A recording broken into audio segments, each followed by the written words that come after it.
Deux moineaux gazouillent sur une branche morte et tordue sur un fond tout blanc. Ça a l'air paisible, mais le bois déchiqueté laisse deviner le monde désolé dans lequel notre histoire commence. Au fond de la forêt brumeuse, deux cerfs s'arrêtent pour boire un coup dans un ruisseau tranquille. Tout semble calme, mais il y a une ambiance lourde et sinistre qui plane sur les bois. Le soleil perce à travers des nuages sombres et lourds alors qu'une étrange traînée de lumière traverse le ciel.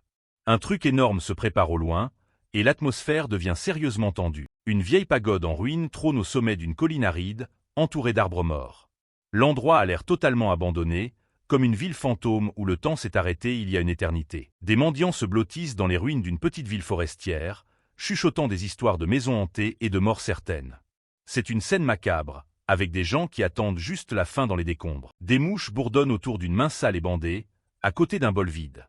C'est un rappel brutal de la façon dont notre gars a sombré, vivant dans la crasse et la misère totale. Zhang Wang est allongé, immobile, sur le sol froid en pierre pendant qu'un vieux mendiant veille sur lui.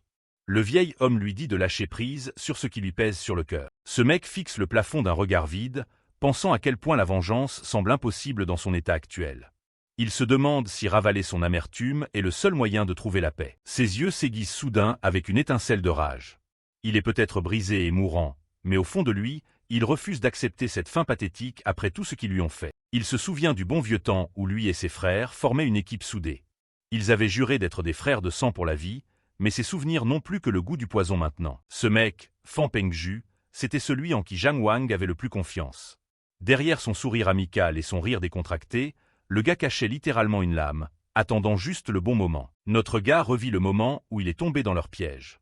Il s'est effondré sur le sol pendant que ses soi-disant frères se tenaient au-dessus de lui, le regardant crever après avoir bu ce vin empoisonné. Ils ne l'ont pas juste empoisonné, ils se sont assurés qu'ils boivent jusqu'à la dernière goutte. La trahison était totale, laissant Zhang Wang pourrir dans la boue pendant qu'il lui prenait tout ce qu'il avait gagné. De retour à la réalité, le vieux mendiant lui tend un bol fêlé, essayant de lui donner un peu d'eau. C'est un petit acte de gentillesse dans un monde qui a été cruel. Soudain, le vieil homme lève les yeux, sentant un changement bizarre dans l'air. Un truc cloche sérieusement, et son expression confuse en dit long alors qu'il fixe le ciel gris. Même s'il faisait grand soleil juste avant, la neige commence à tomber sur les ruines. Le vieil homme est totalement paumé face à ce changement de météo soudain, se demandant pourquoi l'hiver a décidé de se pointer en avance. Des flocons de neige minuscules et complexes flottent dans l'air, mais ils ne sont pas normaux.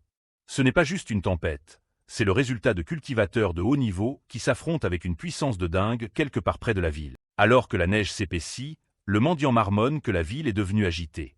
Des trucs bizarres se passent partout, et Zhang Wang reste juste là, s'accrochant à peine à la vie. Le vieil homme tend la main, remarquant que certains de ces flocons brillent d'une lumière étrange. Sa curiosité est piquée, mais il n'a aucune idée de la dangerosité de ce truc. Dès l'instant où son doigt touche le flocon brillant, c'est game over. Ce n'est pas de la neige douce, c'est de l'énergie pure et glaciale qui commence à se propager sur sa peau en un battement de cœur. Ça pue. Tout près, un petit oiseau est instantanément gelé sur place en plein gazouillis sur sa branche. Le pauvre n'a même pas eu le temps de s'envoler avant que la glace n'enferme complètement son petit corps fragile. Un cerf essaie de s'enfuir à travers les bois, mais l'aura glaciale est beaucoup trop rapide. Il est littéralement transformé en statue de glace en pleine course, ressemblant à une décoration flippante dans la forêt. C'est au tour du vieux mendiant. La glace grimpe sur son corps avec un craquement, l'enfermant dans un tombeau gelé. Il ne peut que regarder avec horreur l'énergie prendre le dessus. Le vieil homme est coincé. Gelé sur place, les yeux écarquillés par la terreur alors que cette énergie glaciale s'empare de lui, le transformant en une coquille vide et glacée. Puis, dans un craquement sinistre, la statue se brise en 1 million de petits morceaux.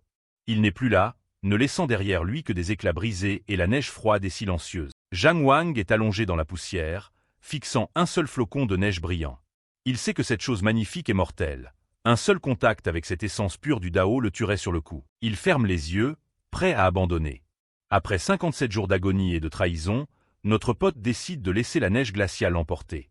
Il en a complètement fini avec la vie. Soudain, une énorme boule de feu déchire le ciel gris, illuminant les ruines. L'air est lourd de tension alors qu'un combat de haut niveau commence à se dérouler juste au-dessus de la ville mourante. Une explosion secoue la colline, rasant presque la vieille pagode. La force brute de l'impact montre à quel point les niveaux de puissance sont dingues entre ces deux cultivateurs mystérieux qui s'affrontent. Des traînées d'énergie traversent l'horizon, tandis qu'un tourbillon violent engloutit la ville. Tout est déchiqueté par les ondes de choc d'un combat qui dépasse de loin tout ce que les gens normaux peuvent comprendre. Une boule de flammes intenses traverse le paysage, laissant une traînée de destruction dans son sillage. Le sol tremble alors que les deux combattants s'échangent des coups qui pourraient facilement raser des villes entières. Zhang Wang observe depuis le sol, sentant la résonance incroyable du Dao. Même aux portes de la mort, il peut sentir la puissance brute et écrasante qui irradie de l'épicentre du combat. Une boule de feu flamboyante entre en éruption à proximité, et notre gars se demande qui diable cause autant de chaos. Les ruines sont calcinées alors qu'une figure légendaire fait enfin une entrée grandiose et épique. De la fumée et du feu, un homme avec une cape rouge apparaît. Zhuo Guangli se tient droit au milieu d'un énorme cratère, ayant l'air d'un boss total malgré la destruction. D'en haut, on voit Zhuo Guangli entouré d'une énergie tourbillonnante alors que le sol se fissure sous lui. Ce mec est une force de la nature littérale, et il n'est clairement pas content. Il lance un regard noir vers le haut, interpellant ses ennemis pour leurs massacres insensés. Zhuo Guangli exige de savoir s'ils pensent que massacrer des innocents fait partie de leur chemin vers la puissance. Une voix se moque de lui depuis les nuages alors que Gong Yangbei flotte dans le champ de vision. Ce type n'a pas l'air d'en avoir quoi que ce soit à foutre des vies qu'il détruit, riant de ses accusations. Gong Yangbei baisse les yeux avec une arrogance totale, demandant si Zhuo Guangli se soucie vraiment des fourmis sur le sol. Pour lui, les gens normaux ne sont rien comparés à leur immense pouvoir. Les ennemis tissent des sauts complexes avec leurs mains, invoquant une énorme pluie d'épées de glace. Des milliers de lames tranchantes commencent à tomber du ciel, visant directement la tête de Zhuo Guangli. Zhuo Guangli ne bronche même pas, conjurant une sphère de feu pur pour bloquer l'assaut glacial. La collision entre le chaud et le froid envoie de la vapeur et des braises volées dans toutes les directions. Il balance la boule de feu dans le ciel, conjurant un immense soleil d'énergie flamboyant qui éclipse tout le champ de bataille. Zhuo Guangli fait passer ce combat à un tout autre niveau d'intensité. Les attaquants sont complètement sous le choc alors que leur technique de glace combinée est vaporisée en un instant. Ils réalisent que la puissance de Zhuo Guangli est encore plus dingue que ce que disaient les rumeurs. Gong Yangbei prend une grande inspiration et expire une rafale de givre mortel. La température chute instantanément alors qu'il essaie d'étouffer les flammes de Zhuo Guangli avec une énorme vague de froid. Le givre et le feu entrent en collision dans une énorme explosion de vapeur. C'est une impasse totale alors que les deux éléments opposés se battent pour la domination, illuminant le ciel d'une lueur étrange. Zhuo Guangli fonce droit à travers le brouillard glacial, hurlant le nom de Gong Yangbei avec une rage pure. Avec une explosion de puissance de feu flamboyante, il coupe l'orbe de glace conjurée par son adversaire en deux. Il est déterminé à en finir avec ce combat ici et maintenant, refusant de laisser un peu de givre le ralentir. Gros plan sur notre héros légendaire. Son expression est féroce et hyper concentrée. On peut clairement voir sa vigilance alors qu'il sent une menace imminente ramper depuis le ciel. Un barrage d'épées volantes pleut des cieux comme une pluie de météores. L'ampleur de cette attaque est folle, et le sol est sur le point d'être absolument pulvérisé une fois de plus. Même s'il les a repérées à temps, elles étaient juste trop rapides. Zhuo Guangli est bombardé par l'essaim implacable d'épées volantes, l'envoyant s'écraser violemment au sol. Une énorme explosion de poussière et de débris engloutit tout sur son passage, tandis que la pluie de lames continue de s'abattre sans pitié. La poussière retombe, révélant Zhuo Guangli se tenant droit au milieu d'une mer d'épées.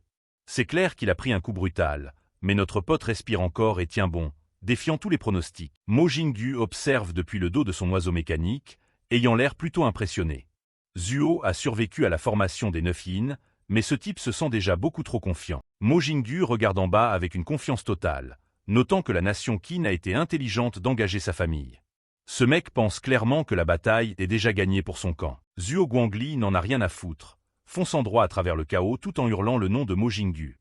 Notre gars est absolument déterminé à abattre ce connard mécanique une bonne fois pour toutes. Gong Yangbei hurle à ses disciples de mettre en place leur formation secrète, désespéré de bloquer Zhuo Guangli. Il sait que s'il lui laisse une seule ouverture, ils sont tous cuits. D'en haut, on voit les disciples entourer notre héros, le piégeant dans des piliers de lumière bleue sinistre.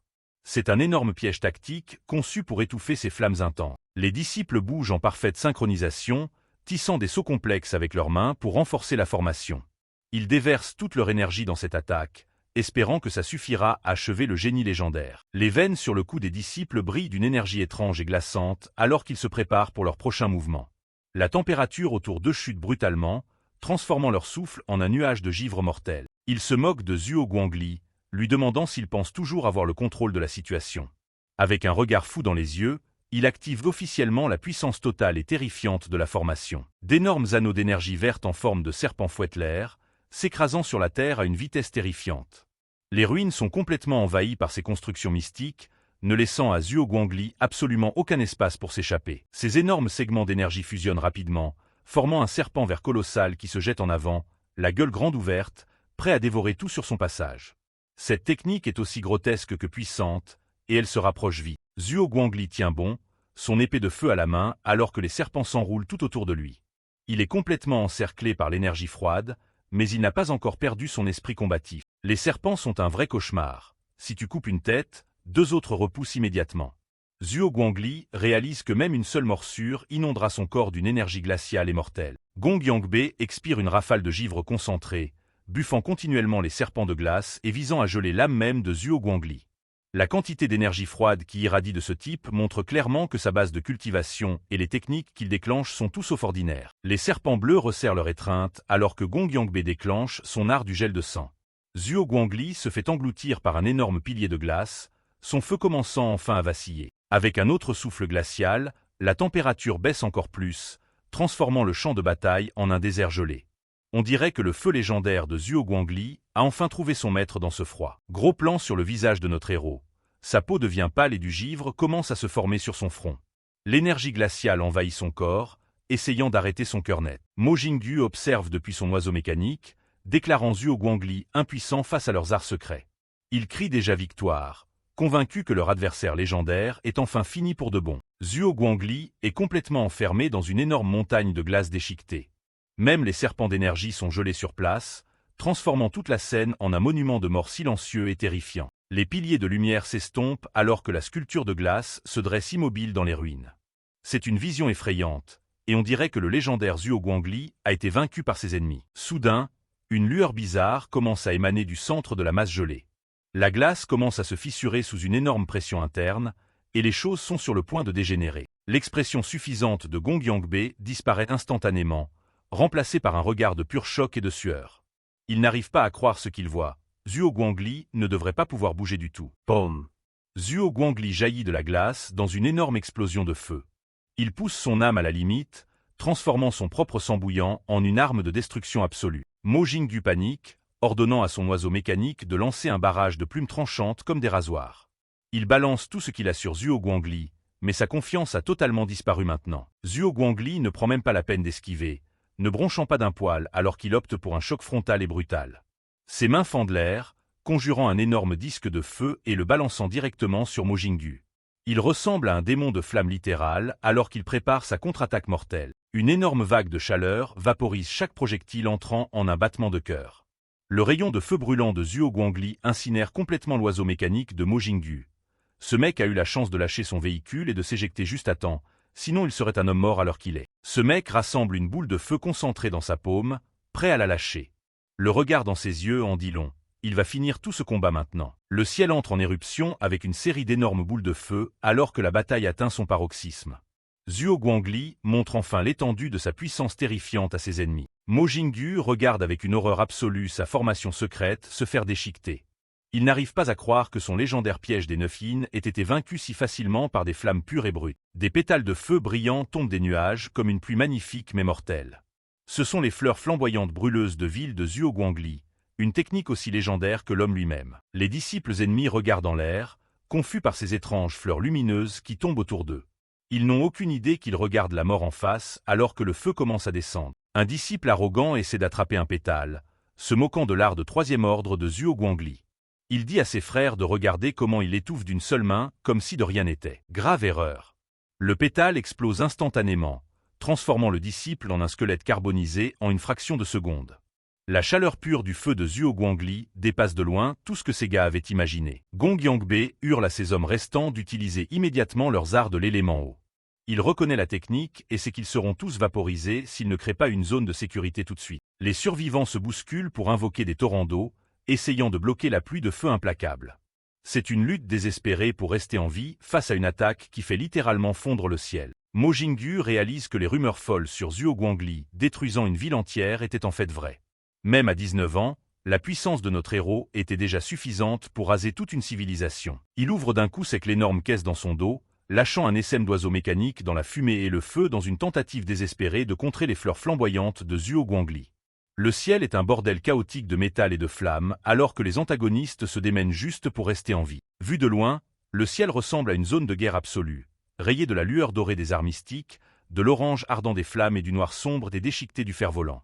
Des explosions éclatent de partout, révélant l'ampleur massive de ce combat de cultivation de haut niveau. L'énergie du feu et de l'eau s'affrontent violemment dans les nuages, créant une tempête chaotique de vapeur et de lumière. C'est un miracle que le sol en dessous n'ait pas encore été complètement rasé par l'énergie qui tombe. La pluie et les cendres commencent à tomber sur les toits en ruine de la ville en contrebas. Les dégâts environnementaux de quelques instants de combat dépassent déjà tout ce qu'on aurait pu imaginer. Zhang Wang regarde la folie depuis le sol, les yeux écarquillés d'émerveillement et de peur. Il n'a jamais rien vu d'aussi puissant et se demande qui sont ces êtres divins qui se battent au-dessus de lui. Zhuo Guangli fait appel à la puissance d'un ancien ancêtre du feu, manifestant une flamme encore plus intense. Tout son corps brille alors qu'il se prépare à mettre fin à ce combat une bonne fois pour toutes. Un dragon de feu massif et majestueux jaillit de son énergie, rugissant alors qu'il balaie le champ de bataille. Zhuo Guangli ordonne à la bête de tout brûler sur son passage, ne montrant plus aucune pitié maintenant. Les disciples ennemis n'ont aucune chance alors que le dragon les incinère sur place. Ils sont transformés en silhouettes de flammes hurlantes avant d'être effacés de l'existence par la chaleur. Le dragon de feu s'écrase directement sur l'oiseau mécanique de Mo Jingyu, provoquant une énorme explosion aveuglante. La structure métallique n'a aucune chance face à la puissance divine que Zhuo Guangli canalise actuellement. Gong Yangbei et Mo Jingyu sont projetés par l'onde de choc de l'explosion, s'écrasant sur la terre avec l'impact de petits météores. Le sol se transforme en un désert calciné alors que la bataille atteint son stade final et mortel. Se démenant pour retrouver l'équilibre après avoir dérapé sur la terre fissurée, Gong Yangbei crache des insultes à son adversaire. Il est visiblement secoué, son esprit s'emballant sous le choc alors que Zhuo Guangli manifeste réellement la vraie forme d'un ancien dieu du feu. Mo Jingyu fixe avec horreur l'appareil mécanique sur son dos qui commence à fondre. Sa confiance est brisée en 1 million de morceaux. Il marmonne des jurons dans sa barbe, réalisant que la technologie inestimable et haut de gamme de sa famille est totalement inutile face à ce génie légendaire. Il se tient sur l'épave fumante, ayant l'air totalement vaincu alors que ses plumes se consument dans les cendres. Mo Jingyu comprend enfin qu'il a cherché des embrouilles à quelqu'un qui n'est pas du tout dans sa ligue. Derrière son masque, ses yeux sont écarquillés de pure terreur alors qu'il réalise qu'il n'y a plus nulle part où se cacher. Zhuo Guangli se rapproche, et la fin semble très proche pour Mo Jingyu. Une fosse de lave en fusion, en forme de pied, a transformé tout le champ de bataille en un véritable fourneau.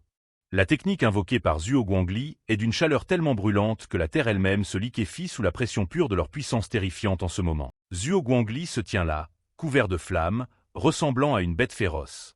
Il met ses ennemis au défi d'approcher, ayant clairement fini de jouer et prêt à en finir pour de bon. Zhuo Guangli manifeste la vraie forme terrifiante du dieu du feu Zuron, son énergie dominant tout le champ de bataille. Il se moque de ses ennemis, leur demandant comment ils osent se vanter de leur lignée devant lui. Le dieu du feu massif s'écrase sur le sol avec un impact assourdissant, écrasant Gong Yangbei et Mo Jingyu en dessous. Le poids de sa présence fissure littéralement la terre sous ses pieds. Gong Yangbei essaie de garder son sang-froid, affirmant que sa technique du troisième souffle de gel profond peut encore résister à la chaleur écrasante de Zhuo Guangli. Il est clairement désespéré alors qu'il forme des sauts de main plus complexes. Il expire une rafale concentrée d'énergie glaciale, mais son visage est pâle et couvert de sueur.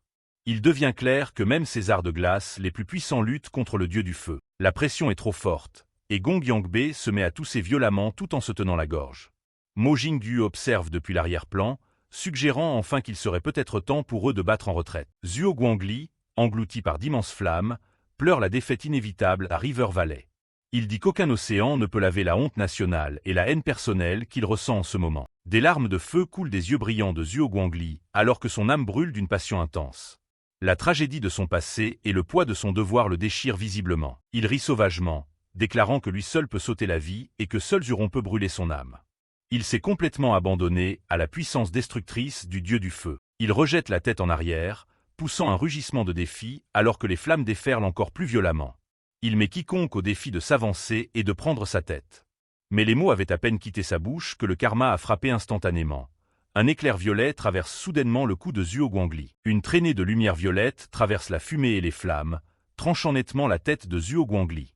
Elle tombe sur le sol, roulant plusieurs fois, laissant chaque combattant sur le terrain paralysé dans un choc absolu. Gong Yangbei et Mo Jingyu se fichent sur place alors qu'une nouvelle présence glaçante fait son entrée sur le champ de bataille en ruine. Une explosion colossale d'énergie violette éclate, tranchant en plein cœur du champ de bataille. C'est un type de pouvoir complètement différent, beaucoup plus concentré et dense que tout ce qui a été vu auparavant. Gong Yangbei et Mo Jingyu sont obligés de se boucher les oreilles, luttant pour résister à la pression écrasante tandis que leurs cheveux se dressent sur leur tête alors que la lumière violette déchire le ciel sombre. Ils ont l'air absolument terrifiés face à l'arrivée de ce nouveau venu. Une épée glisse parfaitement dans son fourreau avec un clic sec. La précision et la vitesse du mouvement suggèrent que le combat a été décidé en un clin d'œil. Mo Jingyu et Gong Yangbei lèvent les yeux, sous le choc, reconnaissant l'homme flottant au-dessus des nuages. Ils chuchotent le nom de Li Yi, clairement familier avec la réputation terrifiante de cette figure légendaire. Li Yi, un cultivateur de haut rang de la nation Jing, atterrit calmement sur le champ de bataille. Il soupire et note simplement que l'endroit est devenu beaucoup trop bruyant à son goût. Réalisant que le nouveau venu est de leur côté, Gong Yangbei se prépare à interroger Li Yi, exigeant de savoir pourquoi il n'a pas suivi les arrangements des supérieurs. Mais avant même que les mots ne puissent sortir complètement de sa bouche, Li Yi se retourne avec un regard froid et meurtrier. D'un seul mouvement sans effort, il fait rater un battement de cœur à Mo Jingyu et Gong Yangbei. Ils peuvent sentir l'écart de puissance terrifiant et écrasant entre eux. Dans une tentative désespérée de sauver sa propre peau, Gong Yangbei ne perd pas une seconde et se précipite pour ramasser la tête tranchée de Zhuo Guangli. Sans échanger un seul mot, Gong Yangbei et Mo Jingyu comprennent la situation et foutent le camp du champ de bataille instantanément.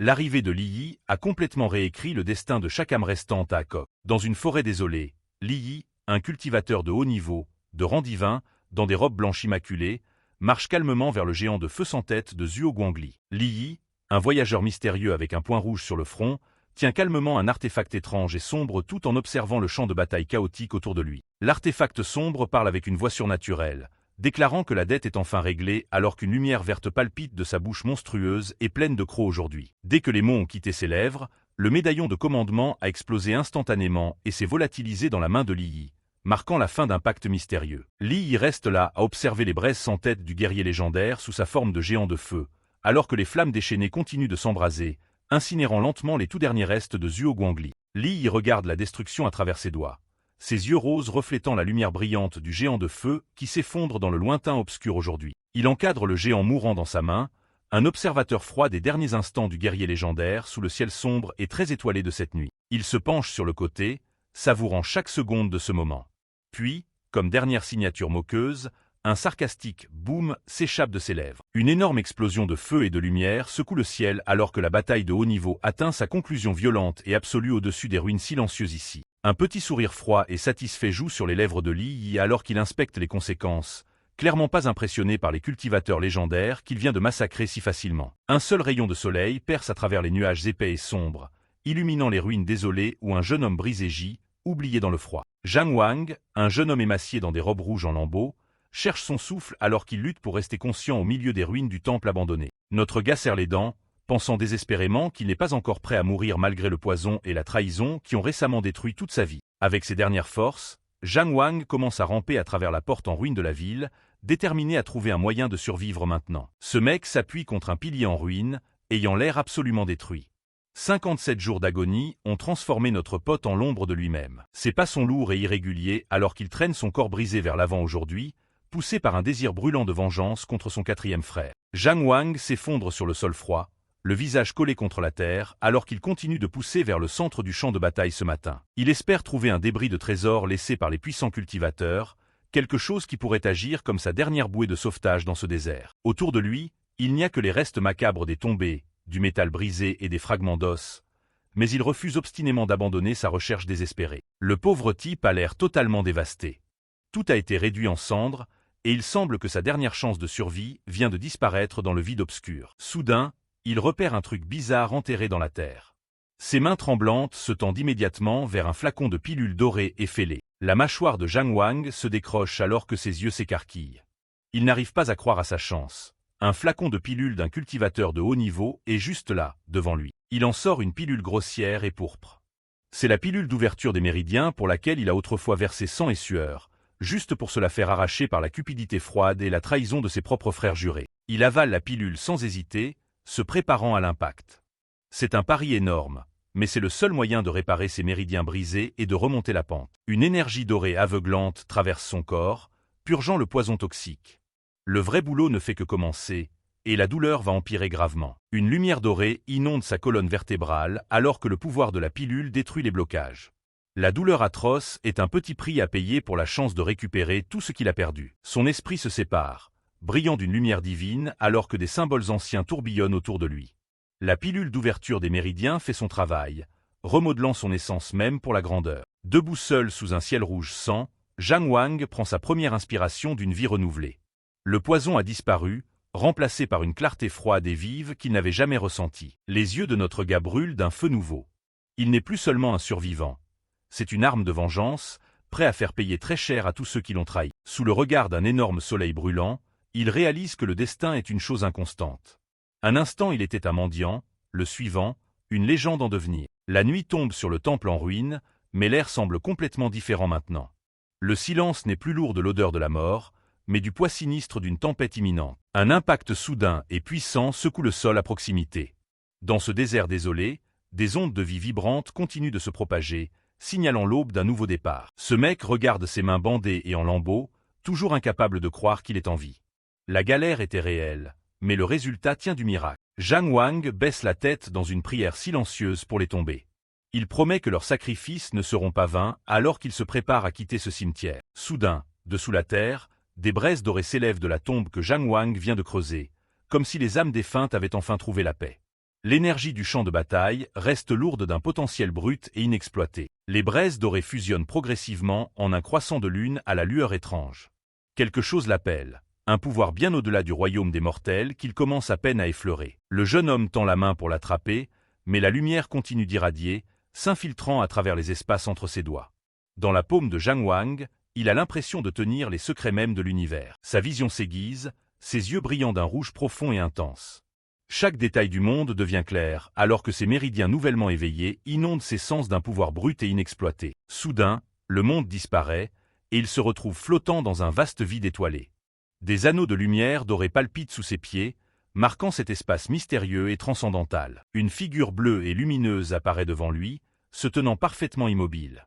Zhang Wang se crispe, se demandant si c'est un autre ennemi ou un guide vers sa nouvelle destinée. Le guide holographique se tient au centre d'une formation massive. Zhang Wang s'approche prudemment, son esprit s'emballant pour comprendre où il est réellement en ce moment. Un message jaune vif clignote dans son champ de vision, l'avertissant d'un retour d'information insuffisant. C'est comme une interface de jeu, mais les enjeux ici sont la vie ou la mort elle-même. Il lève les yeux vers une liste massive de sceaux et de plateformes luminescentes. L'ampleur de cet endroit est écrasante, rempli de niveaux de puissance qu'il a encore du mal à saisir. Un parchemin doré se manifeste, listant diverses plateformes de simulation et de discussion. Il est clair qu'il est tombé sur un terrain d'entraînement légendaire réservé à l'élite de l'élite. La force du royaume commence à l'attirer vers l'avant, vers la figure lumineuse. Il ne peut pas résister à l'attraction, se sentant entraîné plus profondément dans ce monde virtuel. Leurs formes se superposent une brève seconde alors que le guide commence le processus de synchronisation. Les yeux de Zhang Wang s'écarquillent de choc, pur alors que le système prend le contrôle. Le message l'accueille en tant que maître de la terre bénie des ruines de Dongzhen. Notre pote est totalement paumé, n'ayant aucune idée du genre de position de dingue dont il a hérité. Des faisceaux de lumière bleue jaillissent de sa tête, connectant son esprit au vaste réseau étoilé au-dessus. Il est en train d'être téléchargé dans l'ultime base de données de cultivation des dieux. Une notification apparaît expliquant le royaume illusoire de Texu. C'est une simulation parfaite pour s'entraîner où tout semble réel, mais sans le risque de blessures physiques réelles. Tu parles d'un bac à sable ultime. Il découvre des plateformes spécialisées pour peaufiner ses techniques et s'entraîner avec des maîtres d'élite. C'est l'outil ultime pour devenir inarrêtable, mais il va devoir mériter sa place grâce au système de mérite. Une invite explique que le mérite se gagne au combat. Vaincre des adversaires du même niveau l'augmente, tandis que perdre le réduit. Défier des ennemis plus forts donne des bonus supplémentaires pour les plus audacieux. Zhang Wang regarde, incrédule, les faisceaux de lumière bleue qui l'entourent. Le système explique comment les 72 terres bénies produisent des points de mérite périodiquement en fonction de leur rang. Son emplacement actuel, Dongzhangsu, est classé 23e parmi les terres bénies. Cet endroit de choix produit la somme énorme de 1850 points de mérite chaque mois. Un énorme cadran céleste apparaît au-dessus de notre gars, marquant son nouveau territoire. Cependant, un avertissement clignote à travers le vide, un défi pour sa position viendra dans 30 jours. Un échec signifie une rétrogradation. Zhang Wang transpire, réalisant qu'il n'a qu'un mois pour se préparer à affronter n'importe quel maître puissant qui essaiera de lui arracher cette terre bénie. La scène retourne aux sombres ruines du temple abandonné. Une pancarte d'académie en lambeaux pend dangereusement alors que le vent hurle dans les rues vides et désolées. Zhang Wang jette un dernier regard aux décombres. Bien que les informations du royaume illusoire soient écrasantes, il sait qu'il a besoin de temps pour explorer ses vrais secrets. Il fixe la marque lumineuse en forme de croissant de lune sur sa paume bandée. Avant de pouvoir maîtriser ce nouveau pouvoir, il doit retourner à l'académie pour la sélection de la cour intérieure. Ce mec serre les poings, les yeux brûlants d'une fureur froide. Il jure silencieusement de venger l'humiliation qu'il a subie avant de pouvoir vraiment avancer dans sa vie. Le soleil brille sur la prospère ville de la forêt d'érable dans le royaume de Zhuang. Cet endroit animé contraste fortement avec les ruines que Zhang Wang vient de laisser derrière lui. Une enseigne pour l'académie taoïste Fanglin est suspendue au-dessus de l'entrée. C'est l'endroit où le parcours de notre pote en tant que disciple a commencé et où sa trahison a débuté. Zhang Wang est enfin de retour, portant une énorme caisse en bois sur le dos. Son apparition provoque un émoi immédiat, alors que des disciples choqués crient qu'il est revenu d'entre les morts. Il entre sur le terrain de l'académie avec des pas lourds et décidés. Le poids de la caisse ne semble rien comparer au désir brûlant de justice dans son cœur en ce moment. La foule de disciples s'écarte alors que le jeune homme traverse la cour. Tout le monde chuchote, n'arrivant pas à croire que le mendiant qui a disparu il y a 57 jours est enfin de retour. D'un coup de pied puissant, Zhang Wang envoie valser la lourde caisse de son dos. Elle s'écrase sur le sol en pierre, signalant son arrivée et son refus d'être ignoré plus longtemps. Un grand barbu gueule à tout le monde de s'écarter. Il fend la foule avec un grand sourire, clairement ravi de voir son frère prétendument mort se tenir là. Du Yubu, le deuxième frère juré, tire Zhang Wang dans un câlin à briser les os. Il rit fort, s'exclamant que tout le monde croyait notre gars mort et enterré pour de bon. Ce grand gaillard continue de rire, se plaignant que Zhang Wang a fait s'inquiéter ses frères jurés pour rien pendant tout ce temps. Il a l'air sincèrement heureux, mais sa vraie nature reste cachée. Ling He, le frère juré aîné, s'avance avec un sourire doux et soulagé. C'est un leader calme et posé qui est juste heureux de voir son troisième frère sain et sauf. Un petit gars, courbant intentionnellement le dos pour jouer le rôle, s'approche en flânant pour l'examiner, plaisantant sur le fait que notre jeune homme a dû faire fortune et oublier tous ses frères. Pendant ce temps, le deuxième frère, du Yubu, donne une petite tape amicale sur l'épaule de Zhang Wang, essayant de détendre l'atmosphère. Ce mec voûté, c'est Zhao Rusheng. Il s'approche, pointant d'un air moqueur les vêtements sales et en lambeaux de Zhang Wang. C'est le cinquième frère juré, un mec toujours joueur et optimiste, même dans les situations les plus critiques. Ce gars rigole, demandant si Zhang Wang s'est souvenu de ses frères seulement après avoir échoué à gagner sa vie dans le monde extérieur. Il a l'air de trouver toute la situation plutôt hilarante. Zhao Rusheng s'évente, appelant Zhang Wang son « cher troisième frère » avec un sourire en coin. Il a l'air plutôt chic comparé au protagoniste émacié et sale qui se tient devant lui. Du Yubu attrape Zhang Wang, hypé à l'idée de sortir et de picoler toute la nuit. Les autres gars continuent de se chamailler gentiment, juste ravis d'avoir enfin récupéré leur frère en un seul morceau. Zhang Wang ne décroche même pas un sourire. Cependant, son expression froide met Ling est mal à l'aise, et il demande ce qui ne va pas en réalisant que Zhang Wang fixe intensément quelque chose à proximité. Du Yubu et les autres suivent le regard de Zhang Wang, se demandant ce qui le distrait autant. Ils peuvent sentir la tension dans l'air, un contraste brutal avec leur fausse joie. La foule s'écarte alors qu'un autre groupe de disciples s'avance pour saluer le retour de l'enfant prodigue. Parmi eux se trouve un visage qui fait bouillir le sang de Zhang Wang de rage. Fan Pengju, le quatrième frère juré, montre enfin sa tronche avec un sourire d'accueil hypocrite. Il fait semblant d'être mort d'inquiétude, mais Zhang Wang voit clair à travers la façade de ce masque digne. Notre gars fixe l'homme qui l'a empoisonné, le regard froid comme la glace.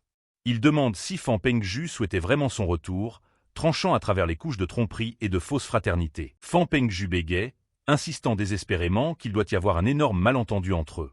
Zhang Wang arrache lentement le masque, exposant la fausse inquiétude de Fan Pengju, révélant que c'est lui qui a condamné son propre frère à une mort lente et atroce. Les disciples autour chuchotent entre eux, sentant le sens caché dans les mots tranchants de Zhang Wang.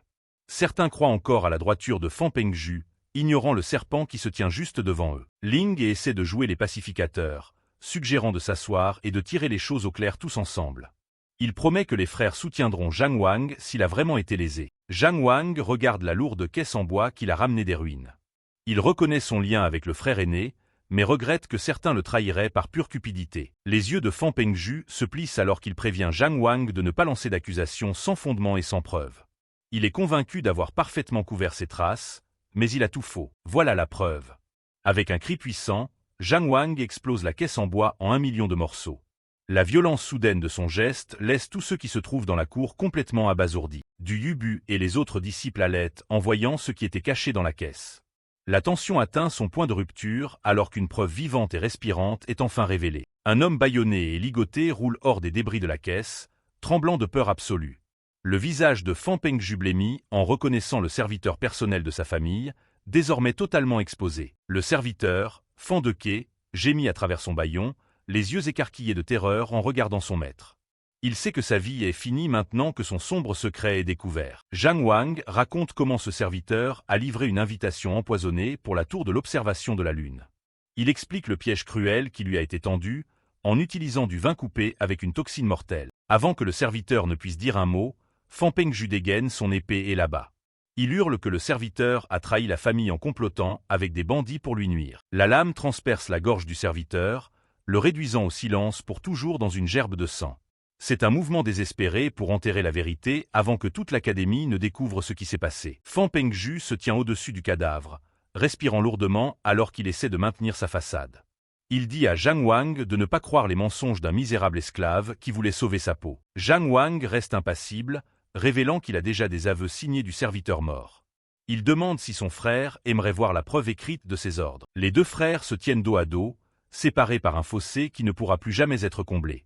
Zhang Wang déclare que cette haine profonde ne peut être réglée que par une mort finale et décisive. La main de Fan Pengju tremble sur la poignée de son épée, alors qu'il réalise qu'il a été complètement acculé. Le poids de sa trahison le rattrape enfin devant tout le monde. Dans un ultime acte de manipulation, Fan Pengju tend son épée et supplie Zhang Wang de le tuer. Il pleure, s'excusant pour les actes du serviteur tout en continuant de faire l'innocent. Les disciples rassemblés sont émus par cette démonstration de prétendu honneur, pressant Zhang Wang d'arrêter. Il croit toujours en la moralité de Fan Pengju, aveuglé par ses années de tromperie calculée et creuse. Zhang Wang regarde la lame ensanglantée avec un pur dégoût, refusant l'offre avec deux mots froids. Il ne laissera pas son frère mourir en martyr par un sacrifice aussi pathétique et simulé. Le reste des frères est totalement sur le cul, regardant leur groupe s'effondrer juste devant eux. La tension atteint un point de rupture alors que les deux rivaux s'affrontent enfin pour de vrai. Zhang Wang dégaine son épée, disant à Fan Pengju que sa lame est beaucoup trop sale à son goût. S'il doit en finir, il le fera de ses propres mains. Les yeux de Fan Pengju s'écarquillent de terreur absolue, alors que ses mensonges soigneusement construits partent en poussière. Réalisant que sa vie est en jeu, le quatrième frère autrefois arrogant est réduit à une loque tremblante et pathétique. Dans un éclair de lumière cramoisie, Zhang Wang lâche une frappe dévastatrice qui laisse ses frères jurer complètement sans voix. Ce coup d'épée marque la fin de son parcours de disciple médiocre de l'académie. Gros plan sur les yeux des personnes impliquées. Une lame fend l'air alors que la tension atteint son paroxysme. Tout le monde regarde, retenant son souffle, alors que l'instant final approche. Fan Pengju, frappé par une vague de panique soudaine, s'effondre au sol et essaie de ramper pour s'éloigner alors que Zhang Wang fait voler son épée. Un simple coup de grâce serait beaucoup trop facile pour une ordure comme lui. Ce que Zhang Wang tranche vraiment, c'est le masque hypocrite de droiture derrière lequel Fan Pengju s'est caché. Du Yubu et les autres frères n'en croient pas leurs yeux. Ils savaient que Zhang Wang était sérieux. Mais ce niveau de haine est choquant. Il commence à réaliser qu'il n'y a pas de retour en arrière. Fan Pengju a l'air d'avoir vu un fantôme. Il essaie de jouer la carte de la fraternité, demandant si Zhang Wang se fout vraiment de leur passé. Tu parles d'une tentative de la dernière chance pathétique. Zhang Wang lui dit de fermer sa gueule. Utiliser le mot « frère » après ce qu'il a fait est juste insultant. Il se tient là comme la faucheuse, prêt à régler les comptes pour de bon. Notre gars regarde le traître avec une froide détermination. Il sait que s'il était mort ce jour-là, l'histoire se serait arrêtée. Mais il est en vie, et chaque dette doit être remboursée. Fan Pengju essaie toujours de détourner l'attention, agissant comme s'il était la voix de la raison. Il demande si Zhang Wang a un délire de persécution, alors qu'il a littéralement essayé de le tuer pour une pilule. Ce type est tellement têtu que c'en est presque chiant. Il prétend ne rien devoir à Zhang Wang et refuse d'admettre sa trahison. À ce stade, parler est juste une énorme perte de temps. Zhang Wang ferme les yeux une seconde, n'en pouvant plus des excuses. Il se détourne, prêt à passer à l'action. Il a fini de discuter avec un mec qui n'a plus d'âme. Faisant un pas en avant et s'inclinant profondément devant la tablette spirituelle du maître ancestral, il fait un vœu solennel. Cette haine ne s'effacera pas tant que justice ne sera pas rendue.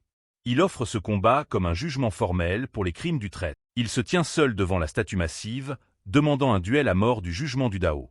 C'est une décision aux enjeux énormes qui attire l'attention de tous. Il met sa vie en jeu pour la justice. La cour est bondée alors que la nouvelle se répand. Tout le monde se rassemble pour assister à un duel qui n'arrive que lorsque quelqu'un a été poussé à bout.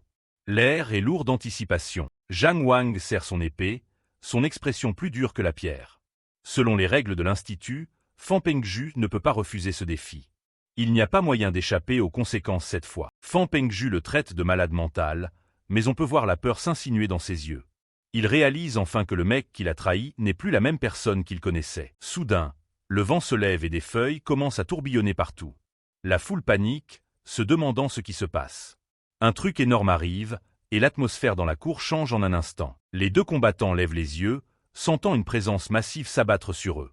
Le duel est interrompu par quelqu'un avec un sérieux pouvoir. La véritable autorité de l'Académie est enfin arrivée. Une silhouette apparaît directement du soleil, flottant vers le bas comme un dieu. La pression pure qui se dégage de cette personne suffit à faire trembler les jambes de n'importe qui. Ça devient intense. Le doyen Dong en atterrit avec une grâce totale, portant un masque qui le rend encore plus intimidant. C'est le chef de l'Institut, et il n'est pas là pour faire de la figuration. Tout le monde s'incline immédiatement, saluant le grand maître avec un respect total. Il reconnaît la demande pour un duel à mort du jugement du Dao. Les règles sont sur le point d'être gravées dans le marbre. Le doyen Dong en regarde, son regard transperçant la cour. Il officialise le duel, en faisant un événement sanctionné.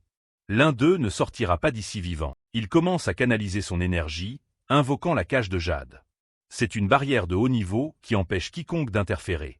Une fois qu'elle est en place, les combattants sont enfermés dans leur propre monde. D'un simple commandement, il ordonne à la barrière de s'élever. Son pouvoir est à un tout autre niveau comparé aux étudiants. On peut presque sentir l'énergie vibrer dans l'air. D'énormes vignes et racines jaillissent du sol, déchirant les dalles de pierre. Fan Pengju recule en panique alors que la cour se transforme littéralement en une cage de nature. Ces lianes poussent à une vitesse folle, s'enroulant pour former un énorme dôme. C'est une manœuvre dingue qui laisse tout le monde sans voix. Sérieusement, cette prison vivante est presque terminée. La cage de jade se referme enfin, piégeant notre gars et son frère traître à l'intérieur. C'est officiellement l'heure de l'affrontement. Maintenant, tout dépend de qui est le meilleur combattant. Zhang Wang et Fan Pengju sont isolés dans la massive cage de jade. Dehors, la foule regarde en silence, sachant qu'un seul d'entre eux sortira vivant de ce duel à mort autorisé. L'ampleur pure du pouvoir du doyen Dong Han est pleinement visible alors que les vignes dominent la cour. À l'intérieur de cette prison vivante, notre pote se prépare à enfin régler ses comptes. Fan Pengju se met à suer à grosses gouttes, réalisant qu'il est vraiment pris au piège. Il sait que si le doyen regarde, il ne peut pas tricher pour s'en sortir. La fuite est maintenant sa seule option. Il essaie frénétiquement de fuir, mais en un instant, encore plus de racines jaillissent du sol. L'environnement lui-même se transforme en arme, le forçant à s'engager dans cette confrontation à la vie à la mort. Une liane pointue se jette vers son visage, manquant de peu son œil. La pression monte, et la foule peut voir que Fan Pengju commence déjà à perdre complètement son sang-froid. Ce mec commence doucement à accepter la dure réalité. Il pensait pouvoir berner tout le monde, mais la barrière du doyen Dong Han est bien plus brutale qu'il ne l'avait jamais imaginé. Le doyen Dong Han ne perd pas de temps, leur ordonnant de dégainer leurs armes. C'est lui la loi ici, et il veut voir cette rancune réglée correctement selon les anciennes règles. Utilisant ses vignes, le doyen Dong Han balance l'épée à Fan Pengju. Le temps des belles paroles est révolu. Il est enfin temps pour ses deux anciens frères de laisser l'acier froid parler. Fan Pengju serre son épée, ses jointures blanchissant. Il essaie de cacher sa peur derrière un masque d'agressivité, mais n'importe qui peut voir qu'il est secoué par les enjeux. Le grand maître donne le signal pour commencer. Sa voix résonne dans la cour, déclenchant officiellement la leçon la plus sanglante que ses étudiants ne verront jamais. Il n'y a plus de retour en arrière. Le public bouillonne d'excitation et d'appréhension. Il n'arrive pas à croire que deux des meilleurs étudiants vont vraiment s'entretuer. Ce n'est plus un simple match d'entraînement de l'école. Du Yubu a l'air absolument choqué par l'intensité de la scène. Les frères réalisent que l'intervention personnelle du doyen Dong en signifie qu'il n'y a plus de place pour les aider. Des feuilles tourbillonnent autour des deux combattants alors qu'ils se font face. Zhang Wang se tient parfaitement immobile, un contraste saisissant avec l'énergie nerveuse qui émane de l'homme qui l'a trahi si cruellement. Fan Pengju essaie une dernière fois de le culpabiliser, demandant pourquoi les choses devaient en arriver à cette extrémité. Mais notre gars n'écoute plus les mensonges. Il est là pour la vengeance. Cette ordure hurle son désir de pouvoir, essayant de justifier sa trahison. Il s'est convaincu que poignarder son frère dans le dos était juste une étape nécessaire à son développement. Il se jette en avant, l'épée levée bien haut pour un coup écrasant. C'est une attaque désespérée, alimentée par la réalisation qu'il est acculé et qu'il doit se frayer un chemin pour sortir de ce merdier. Zhang Wang reste de glace, disant au traître de fermer sa gueule. Il a fini d'écouter ses conneries. Aujourd'hui, la seule chose que Fan Pengju va recevoir, c'est de l'acier froid. Fan Pengju recule d'un bond après le premier échange, se moquant de l'expression sereine de Zhang Wang. Il déteste le calme de son adversaire, même face à la mort. Ça le rend absolument fou de rage. Soudain, une énorme vague d'énergie jaillit du traître. Il puise dans le pouvoir qu'il a volé, montrant à tout le monde les résultats de la pilule qu'il a prise des mains de son frère. Les frères halètent en réalisant ce qui se passe. Fan Pengju a vraiment réussi à ouvrir ses méridiens du Dao. Le poids de sa trahison devient encore plus lourd maintenant que la vérité a éclaté. Ce mec sourit comme un psychopathe, se vantant de son nouveau pouvoir. Il pense que son énergie supérieure le rendra intouchable, riant à l'idée que Zhang Wang puisse un jour espérer gagner. Zhang Wang fait un pas lourd en avant, le sol vibrant presque sous ses pieds. Il n'a pas l'air intimidé par la démonstration de force. En fait, il a l'air encore plus déterminé maintenant. Il commence à irradier sa propre aura terrifiante, révélant le vrai coup de cette pilule. Il a survécu à l'enfer absolu pour l'avoir, et il n'est pas prêt de se la laisser voler. Zhang Wang toise le traître, les yeux froids et moqueurs. Il demande si cette pilule volée en valait vraiment la peine, montrant un niveau de puissance que personne n'avait vu venir. La machoire de Fan Pengju se décroche. Il pensait avoir laissé notre gars pour mort, mais le voir revenir plus fort que jamais est un cauchemar total. Ça va péter. Les deux s'affrontent dans un tourbillon d'acier et d'étincelles. Zhang Wang ne retient pas ses coups, répondant à chaque attaque avec une précision glaciale.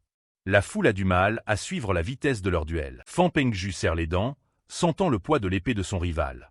Il pensait que la pilule rendrait ça facile, mais la détermination de Zhang Wang est à un tout autre niveau. Reculant précipitamment, ce mec pète les plombs. Il n'arrive pas à comprendre comment quelqu'un qu'il a laissé pour mort a réussi à ouvrir ses méridiens.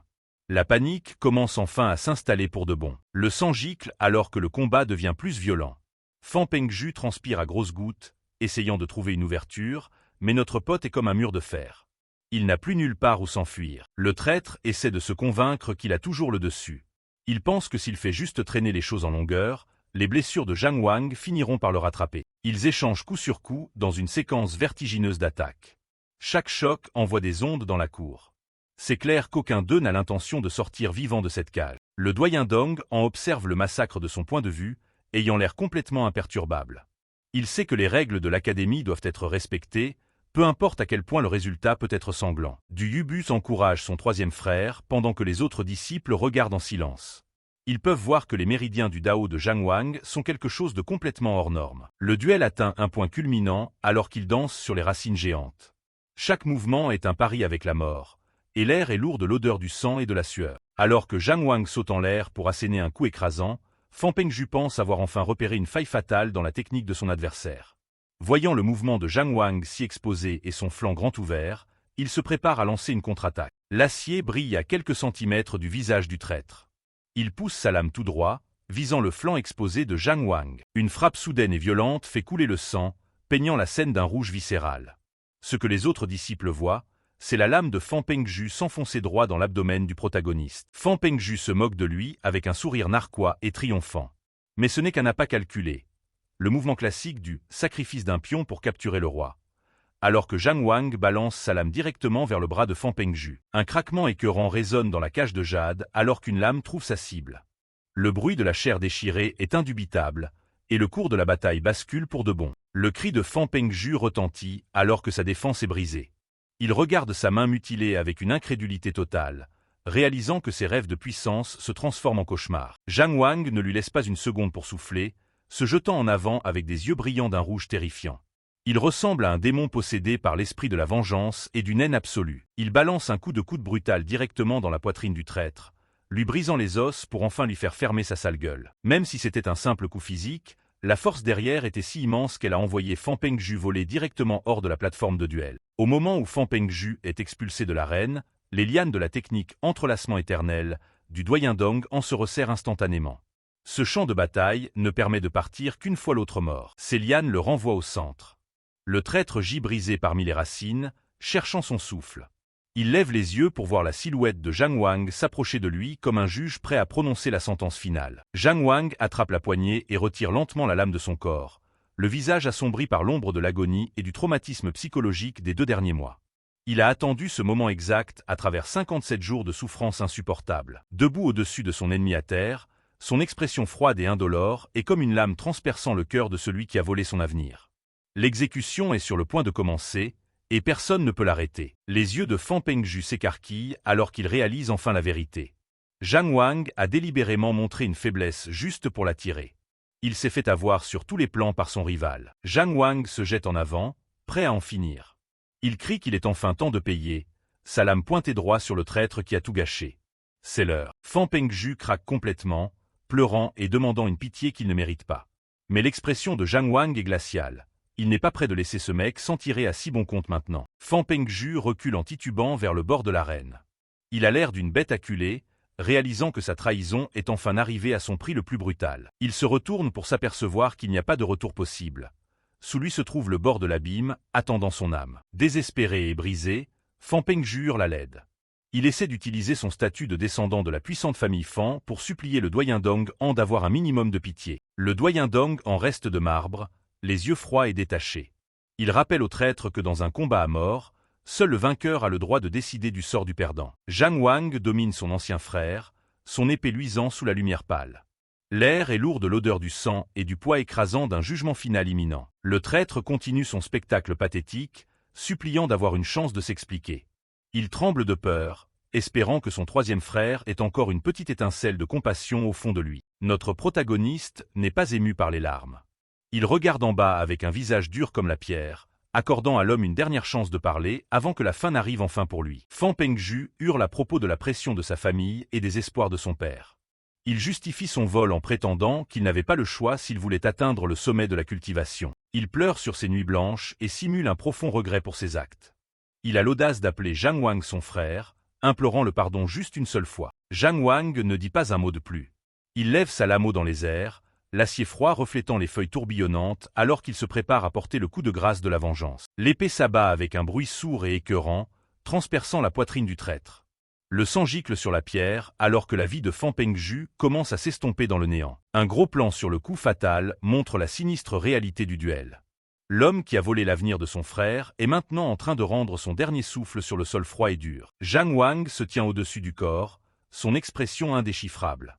Il parle des 57 jours de pure agonie qu'il a endurés, prouvant que certaines blessures ne peuvent jamais être guéries par de simples mots. Avec une dernière phrase glaçante, il dit à son ennemi de reposer en paix. La dette a été payée en totalité, et le fantôme de son passé a enfin été enterré. Soudain, quelque chose change en lui. Ses yeux s'écarquillent alors qu'une énergie étrange traverse son corps. Il sent ses méridiens du Dao devenir plus agiles et puissants que jamais. Il se retrouve dans un vide spirituel, s'interrogeant sur la nature de son véritable esprit. Une ligne d'énergie dorée et lumineuse se tord et tourne devant ses yeux, prenant une forme familière et humble. Un petit ver de terre brillant rampe sur le visage de Zhang Wang. C'est une vision bizarre, mais il réalise que cette modeste créature est la véritable manifestation du potentiel caché de son Dao. Il tient le minuscule esprit du Dao dans sa paume, réalisant que c'est cette entité humble qui a stimulé son pouvoir dans le feu de l'action. Son voyage ne fait que commencer. Revenant brusquement à la réalité, notre héros a l'air stupéfait par la révélation.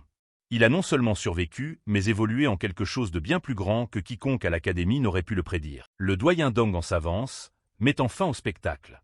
Il ordonne à Zhang Wang de le suivre au Jingxi, tout en ordonnant aux autres disciples abasourdis de quitter les lieux de l'exécution. Les frères regardent en silence Zhang Wang s'éloigner. Du Yubu, Ling et Zhao Rusheng sont laissés là pour digérer le fait que leur monde a changé pour toujours aujourd'hui. La scène se déplace vers un jardin paisible, loin de la violence de la cour. Mais la conversation entre le doyen et son étudiant est tout sauf calme et légère. À l'intérieur de la salle silencieuse, le doyen Dong en remet en question l'absence de preuves publiques. Zhang Wang admet qu'il savait que le traître révélerait la vérité lui-même avant d'affronter la mort. Le doyen gronde Zhang Wang pour avoir été imprudent. Il soutient que la cour du Dao aurait dû s'occuper du traître au lieu de laisser un étudiant faire justice lui-même. Notre gars explique qu'il était juste désespéré. Avec la sélection dans seulement 2 jours, il ne pouvait pas laisser ce traître devenir le disciple du doyen et devenir totalement intouchable par la loi. Le doyen Dong en l'interroge sur la pilule que Fan Pengju a utilisée et où Zhang Wang a obtenu la sienne. Notre héros commence son explication en partant des événements au temple Huanzhen. Zhang Wang décrit avoir trouvé une pilule d'ouverture des méridiens dans le cadavre du seigneur tombé, Zhuo Guangli. Le souvenir de cette sombre découverte pèse lourdement dans l'air. Il explique que les tombes au temple peuvent servir de preuve. Intérieurement, il décide de garder le secret du royaume illusoire de Texu caché même au doyen. Le doyen est absolument furieux qu'une guerre ait été menée effrontément sur le territoire de la nation Zhuang. Il frappe du poing, indigné par la honte qu'un tel acte apporte à leur pays. Zhang Wang déglutit difficilement, l'épuisement physique et émotionnel de la journée commençant enfin à le rattraper. Il en a dit assez, et maintenant il attend le verdict final du doyen. Le doyen Dongan adoucit légèrement son regard et dit au garçon qu'il peut maintenant s'appeler officiellement un disciple de l'institution. Sur ce, il le congédie de la salle. S'inclinant profondément, Zhang Wang exprime sa gratitude à son professeur. Le poids de son passé semble un peu plus léger, maintenant qu'il a enfin atteint son but de devenir un vrai disciple. Alors qu'il sort à la lumière du soleil, une voix l'interpelle. C'est Zhao Rusheng, qui court vers lui avec un regard inquiet et excité sur le visage. Surpris de voir son frère cadet, Zhang Wang demande immédiatement où sont passés les deux autres frères aînés. Son visage a l'air épuisé et usé après ses longues journées d'épreuves et le duel brutal. Zhao Rusheng explique que Ling est parti rendre le corps du traître à la famille Fan, tandis que du Yubu s'est complètement volatilisé. Zhang Wang baisse les yeux tristement, sachant que son deuxième frère est sûrement en train de noyer son chagrin dans l'alcool. Il comprend les sentiments complexes qui accompagnent la mort d'un ancien ami. Zhao Rusheng essaie de détendre l'atmosphère, insistant sur le fait que les traîtres méritent leur sort. Il invite Zhang Wang au pavillon des Trois Parfums pour se détendre et boire du vin de fleurs. Notre protagoniste décline poliment l'offre, affirmant qu'il est tout simplement trop épuisé pour faire la fête. Tout ce qu'il veut maintenant, c'est retourner dans son dortoir et dormir pendant des jours. Avec un soupir taquin, Zhao Rusheng ouvre son éventail et se prépare à aller voir Mademoiselle Miaoyu tout seul. Zhang Wang s'éloigne, appréciant les bonnes intentions de son ami. Debout devant les immenses portes de la chambre, Zhang Wang écrase une feuille d'automne solitaire sous ses pieds. Il a enduré près de 2 mois d'agonie, et maintenant, le temps est venu de régler les comptes une bonne fois pour toutes. Il regarde devant lui avec un regard froid et distant. En quelques mois à peine, son monde entier avait été bouleversé, transformant un disciple autrefois prometteur en un homme assoiffé de vengeance sanglante. Les portes de la chambre s'ouvrent en grand. Son esprit dérive vers une époque plus simple où il n'était qu'un enfant, innocent et petit, se tenant sur le seuil avant que son monde entier ne s'effondre. Les souvenirs de ses frères remplissaient sa tête. Ils étaient tous ensemble dans les dortoirs, riant et déconnant comme si rien ne pourrait jamais briser leur lien. Ça semblait faire une éternité. Ling des souriait chaleureusement, rappelant aux autres d'y aller doucement pendant leur bagarre. C'était toujours lui le mec posé, essayant d'empêcher leur petit groupe chaotique de se blesser pour de vrai. Le musclé du Yehu riait alors qu'il coinçait Zhao Rusheng dans un énorme câlin d'ours. Le pauvre se plaignait de l'odeur, mais ce n'était que des conneries typiques de potes à l'époque. Même Fan Pengju semblait différent alors, souriant à pleines dents en polissant sa lame près du feu. C'est difficile de croire que ce même mec finirait par poignarder son propre frère dans le dos. De retour dans le présent, une seule larme coule sur le visage de Zhang Wang. Il savait qu'il n'y avait pas de retour en arrière possible. Le lien était brisé, et un seul d'entre eux survivrait aujourd'hui. Il s'est souvenu de la nuit où un immortel lumineux est descendu du ciel. Le vieil homme avait loué sa nature et lui avait offert une chance de cultiver, un rêve que tous les gosses de ce monde partageaient. Mais il n'était pas seul. Le jeune Fan Pengju se tenait à côté de lui comme un souvenir spectral bleu, les deux gamins levant les yeux avec émerveillement. Ils espéraient commencer leur voyage vers l'immortalité ensemble cette nuit-là. Zhang Wang a souri, suggérant qu'ils pourraient y aller tous les deux et s'entraîner en équipe. Il avait trop bon cœur pour réaliser que la voie de la cultivation avait rarement de la place pour 2 personnes en même temps. Le visage de l'immortel est resté de marbre et indifférent pendant qu'il parlait. Il a lâché une bombe, déclarant froidement qu'il n'accepterait qu'un seul disciple, transformant leur amitié de toujours en une compétition désespérée et mortelle. Avant qu'il n'ait pu réagir, l'expression de Fan Pengju s'est tordue d'une malice soudaine. Le garçon s'est jeté en avant, poussant Zhang Wang du bord de la falaise tout en hurlant pour qu'il aille juste crever. Le monde est devenu flou alors qu'il plongeait dans les profondeurs obscures en contrebas. Une énorme éclaboussure a résonné dans le silence, l'eau froide l'engloutissant tout entier pendant que Fan Pengju regardait d'en haut. Il s'est enfoncé plus profondément dans l'abîme, des bulles s'échappant de ses lèvres alors que sa vision s'estompait. C'était son premier vrai goût de la trahison, une froide leçon apprise tout au fond du lac. Le visage spectral de l'immortel se dessinait au-dessus de lui, délivrant une dure vérité. Il expliquait que la cultivation n'est pas seulement une question de talent. C'est un combat brutal où seuls ceux qui ont un cœur cruel survivent vraiment. Zhang Wang s'est redressé d'un coup dans son lit, un cri étranglé s'échappant de sa gorge. Ses yeux étaient écarquillés de terreur, les souvenirs de ce vieux cauchemar s'accrochant encore à lui comme un linceul. Il est resté assis là, tremblant, se tenant la tête alors que la sueur dégoulinait sur sa poitrine. Il a essayé de calmer sa respiration, mais les échos des mots de l'immortel continuaient de résonner dans ses oreilles. Sortant sur le balcon, il a levé les yeux vers la pleine lune. Il avait dormi bien plus longtemps que prévu, et un silence étrange et lourd planait sur les dortoirs de l'académie cette nuit-là. Il a repéré un jeune frère se tenant seul dans la cour et l'a appelé. Il a demandé si quelqu'un avait vu Lingé, mais l'autre étudiant n'a pas bougé ni répondu. La silhouette s'est retournée lentement, et le sang de Zhang Wang s'est glacé. Le visage de l'étudiant n'était qu'une bouillie noircie et pourrie, ses yeux vides le fixant avec une expression terrifiante et creuse. Soudain, la tête de l'étudiant s'est mise à tourner avec un craquement écœurant. Elle tournait de plus en plus vite, ignorant complètement les limites des os et des muscles humains alors qu'une aura sombre s'embrasait. Avec un dernier craquement violent, la tête s'est arrachée du cou et a volé dans les airs. Zhang Wang a reculé sous le choc, son cœur martelant contre ses côtes face à cette vision macabre et impossible. Le corps sans tête est juste resté là à vaciller, tandis que la tête coupée roulait sur les dalles de pierre. Ce n'était pas une farce, quelque chose de démoniaque était là, et ça ne faisait que commencer. Zhang Wang a foncé à travers la pièce, hurlant à tout le monde de fuir. Les monstres étaient officiellement à l'intérieur, et notre gars savait qu'il devait se ruer vers un point en hauteur pour survivre à ce merdier. La tête coupée de l'étudiant gloussait, ses yeux rouges globuleux alors qu'elle flottait dans l'air de la nuit. C'était une vision atroce, les dents dénudées et la langue pendantes dans un spectacle écœurant. Dans les profondeurs d'une pure terreur, Zhang Wang trébuche. Un coup de chance, alors que la tête démoniaque s'écrase exactement à l'endroit qu'il occupait l'instant d'avant. Il lutte pour tenir bon, son corps tremblant sous la pression écrasante du mouvement implacable. Il a serré les dents, la sueur coulant sur son visage alors qu'il réalisait que toute la zone était bouclée. Il n'y avait aucun moyen de retourner dans sa chambre. Il était coincé dehors avec un monstre. Le corps sans tête s'est jeté en avant, la tête coupée flottant au-dessus comme un ballon macabre. Il a poussé un cri perçant et surnaturel qui a résonné dans la cour sombre, le glaçant jusqu'aux os. Pris au piège, notre gars n'a pas eu d'autre choix que d'activer son origine du Dao.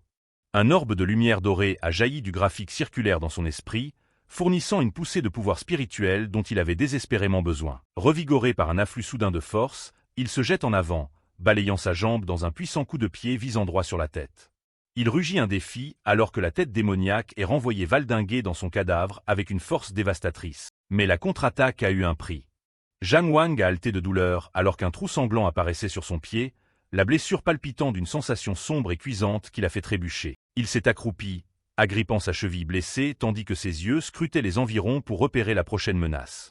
Son souffle sortait en halètement saccadé, sa vision brouillée par l'agonie soudaine. Les choses sont devenues encore plus flippantes quand le monstre s'est arraché sa propre poitrine. Un visage squelettique a souri de l'intérieur de sa cage thoracique, se moquant de lui pour avoir cru qu'un disciple de la cour extérieure pourrait vraiment gagner ce combat. La tête coupée a encore ricané, ses doigts noirs et griffus s'enfonçant dans sa propre peau pourrie. Elle a parlé de la façon dont la chair d'un cultivateur serait délicieuse, lui retournant l'estomac de dégoût. Fixant le monstre de loin, Zhang Wang savait qu'il était complètement dépassé. Il ne pouvait pas gagner ce combat seul. L'écart de puissance entre eux était tout simplement trop grand pour être comblé. Il s'est retourné et a sprinté dans les ruelles sombres, le cœur martelant contre ses côtes. Il devait atteindre la cour intérieure et prévenir les autres avant que d'autres étudiants ne finissent morts ce soir. Il a percuté un mur invisible, ses mains s'appuyant contre la barrière verte lumineuse. Le saut était solide, le piégeant dans la zone des dortoirs alors que le monstre se rapprochait lentement par derrière. Serrant les dents, il consomme la toute dernière goutte de son essence du Dao. Il est complètement vidé. Sans elle, il ne reste plus la moindre once d'espoir. Il fixe intensément ses mains tremblantes, se demandant s'il a encore la force de faire une percée et de revenir du bord de la mort. Prenant un pari désespéré, il a déversé chaque dernière once d'énergie dans une ultime frappe. La barrière s'est brisée comme du verre, des éclats bleus volant partout alors qu'il forçait son passage à travers le seau. Il enchaîne une série de saltos ultra rapides. Il se pousse à l'extrême limite, ses muscles hurlant pour qu'il s'arrête. Il a dérapé pour s'arrêter, levant les yeux sous le choc alors qu'une voix calme résonnait dans l'obscurité. Quelqu'un avait observé sa lutte, et il n'avait pas l'air particulièrement impressionné. Li Jianqiu, un étudiant au placé de la cour intérieure, se tenait au sommet d'un rocher déchiqueté. Il regardait en bas avec un regard indifférent, ses cheveux longs flottants alors qu'il faisait un commentaire sur la fuite désespérée de notre pote. Juste à ce moment-là, le doyen est apparu. Le doyen Dong en se tenait droit, sa barbe grise et sa couronne d'or brillant sous la lune alors qu'il se préparait à gérer la situation personnellement avec sa puissance écrasante. Zhang Wang s'est effondré à genoux, informant rapidement le doyen du démon contrôleur de cadavres. Il a pointé vers les dortoirs, la voix tremblante en expliquant qu'un étudiant était déjà mort. Le doyen n'a pas perdu de temps, pointant son doigt vers le sol. Des dizaines de pétales verts lumineux ont commencé à tourbillonner, infusés d'une énergie puissante qui semblait à la fois ancienne et incroyablement tranchante. Une liane verte a jailli, transperçant la blessure sanglante sur le pied de Zhang Wang. Il a haleté alors que la technique hirondelle au dard empoisonné se mettait au travail, son énergie traversant ses veines comme une traînée de poudre. Il a serré les dents contre la douleur, la sueur coulant sur son menton alors qu'une cosse verte émergeait de la blessure. Elle a aspiré le sombre poison de cadavre hors de son système instantanément. Zhang Wang a poussé un soupir tremblant alors que la douleur aiguë dans son pied commençait enfin à s'estomper. Il a levé les yeux, pâle mais soulagé que le poison soit hors de son système. Le doyen Dongan a repéré une silhouette sombre bondissant dans le ciel nocturne. Ce mec n'était pas prêt de laisser le monstre s'échapper après qu'il venait de tuer ses étudiants de sang-froid. Le doyen Dong en ne s'est pas retenu, déclenchant instantanément sa technique de la cage de jade pour sceller la zone. Le sol est entré en éruption avec d'énormes racines noueuses qui cherchaient à écraser tout sur leur passage. Des lianes géantes se sont enroulées autour des bâtiments de l'académie comme des serpents préhistoriques, brillant faiblement sous la lune. Les dortoirs autrefois paisibles s'étaient transformés en une véritable jungle de la mort en quelques secondes. L'émissaire aux os blancs a complètement pété un câble, réalisant qu'il avait fait une énorme connerie en alertant une bête comme Dongan. Il a reculé précipitamment, son visage squelettique tordu dans une expression de panique pure. Sachant qu'il n'était pas de taille, les monstres ont décidé de se séparer et de fuir. Ils ont bondi dans des directions opposées, espérant qu'au moins l'un d'eux pourrait échapper à la pression spirituelle écrasante du doyen. Ce sale squelette a filé sur les toits comme un cafard, ses yeux cherchant frénétiquement une issue. Il savait que si le doyen bougeait, il serait fini sur le champ. Derrière lui, les lianes convergent en une énorme sphère de bois noueux et d'énergie dentelée. Elle se tord et s'enroule avec une précision mortelle, broyant littéralement le cadavre sans être capturé. L'émissaire a réussi à s'éloigner davantage, planifiant déjà son prochain mouvement. Il en avait vu assez pour rapporter que Zhang Wang n'était qu'un prêtre normal qui avait réussi à ouvrir ses méridiens. Il jette un dernier regard vers l'académie, la main levée haut, un adieu silencieux au mur qui abritait autrefois sa vie. Dans une attaque soudaine, des lianes jaillissent violemment de la terre, s'écrasant directement sur son visage. L'impact atroce envoie un tremblement à travers les fondations mêmes de l'académie, un sinistre signal que le doyen est loin d'en avoir fini avec lui. Il s'avère que la porte même de l'académie est une bête invoquée par le doyen. Elle se réveille, planant dans les airs alors que deux immenses bras de bois poussent de son cadre, interceptant quiconque ose passer. La tête squelettique a été envoyée valdinguer par un coup direct, un liquide sombre giclant dans les airs. Il n'arrivait pas à croire qu'il était encore à portée de la terrifiante allonge du doyen, même après avoir couru. Dans une dernière tentative désespérée de s'enfuir, le messager essaie de sauter dans une autre direction. Mais de nulle part, une fleur carnivore se jette en avant, le happant alors qu'il se fiche de stupeur totale. C'est fini, c'est mort. Le doyen Dong en se tenait au sommet d'une immense liane, ayant l'air d'un boss absolu alors qu'il commandait la zone. Il s'est moqué du subalterne insignifiant pour avoir cru qu'il pouvait agir sauvagement sur son territoire. Le ciel nocturne était dominé par la vue des constructions géantes en bois du doyen. C'était un message clair à n'importe quelle secte sombre. Si vous venez ici pour foutre la merde, vous allez le regretter. Le doyen dominait la créature piégée, exigeant de savoir qui l'avait envoyé. Le monstre s'est contenté de rire nerveusement, implorant pitié tout en cachant clairement un secret bien plus sombre derrière ses dents. La tête squelettique a souri méchamment, ses yeux exorbités fixant le doyen sans aucun remords. Il a affirmé qu'il ne cracherait le morceau qu'une fois qu'ils auraient tous les deux atteint le monde des morts ensemble. Réalisant que l'homme avait l'intention d'entraîner tout le monde dans sa chute, le doyen, d'un simple mouvement du doigt, a ordonné à la fleur monstrueuse de se refermer d'un coup.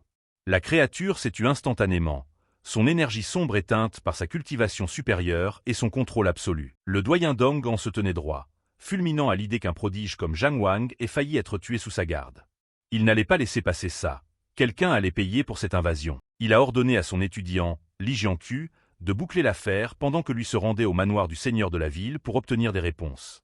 Il avait besoin de savoir comment ces monstres avaient percé les défenses de la ville. En bas, Zhang Wang regardait avec admiration le doyen gérer la situation.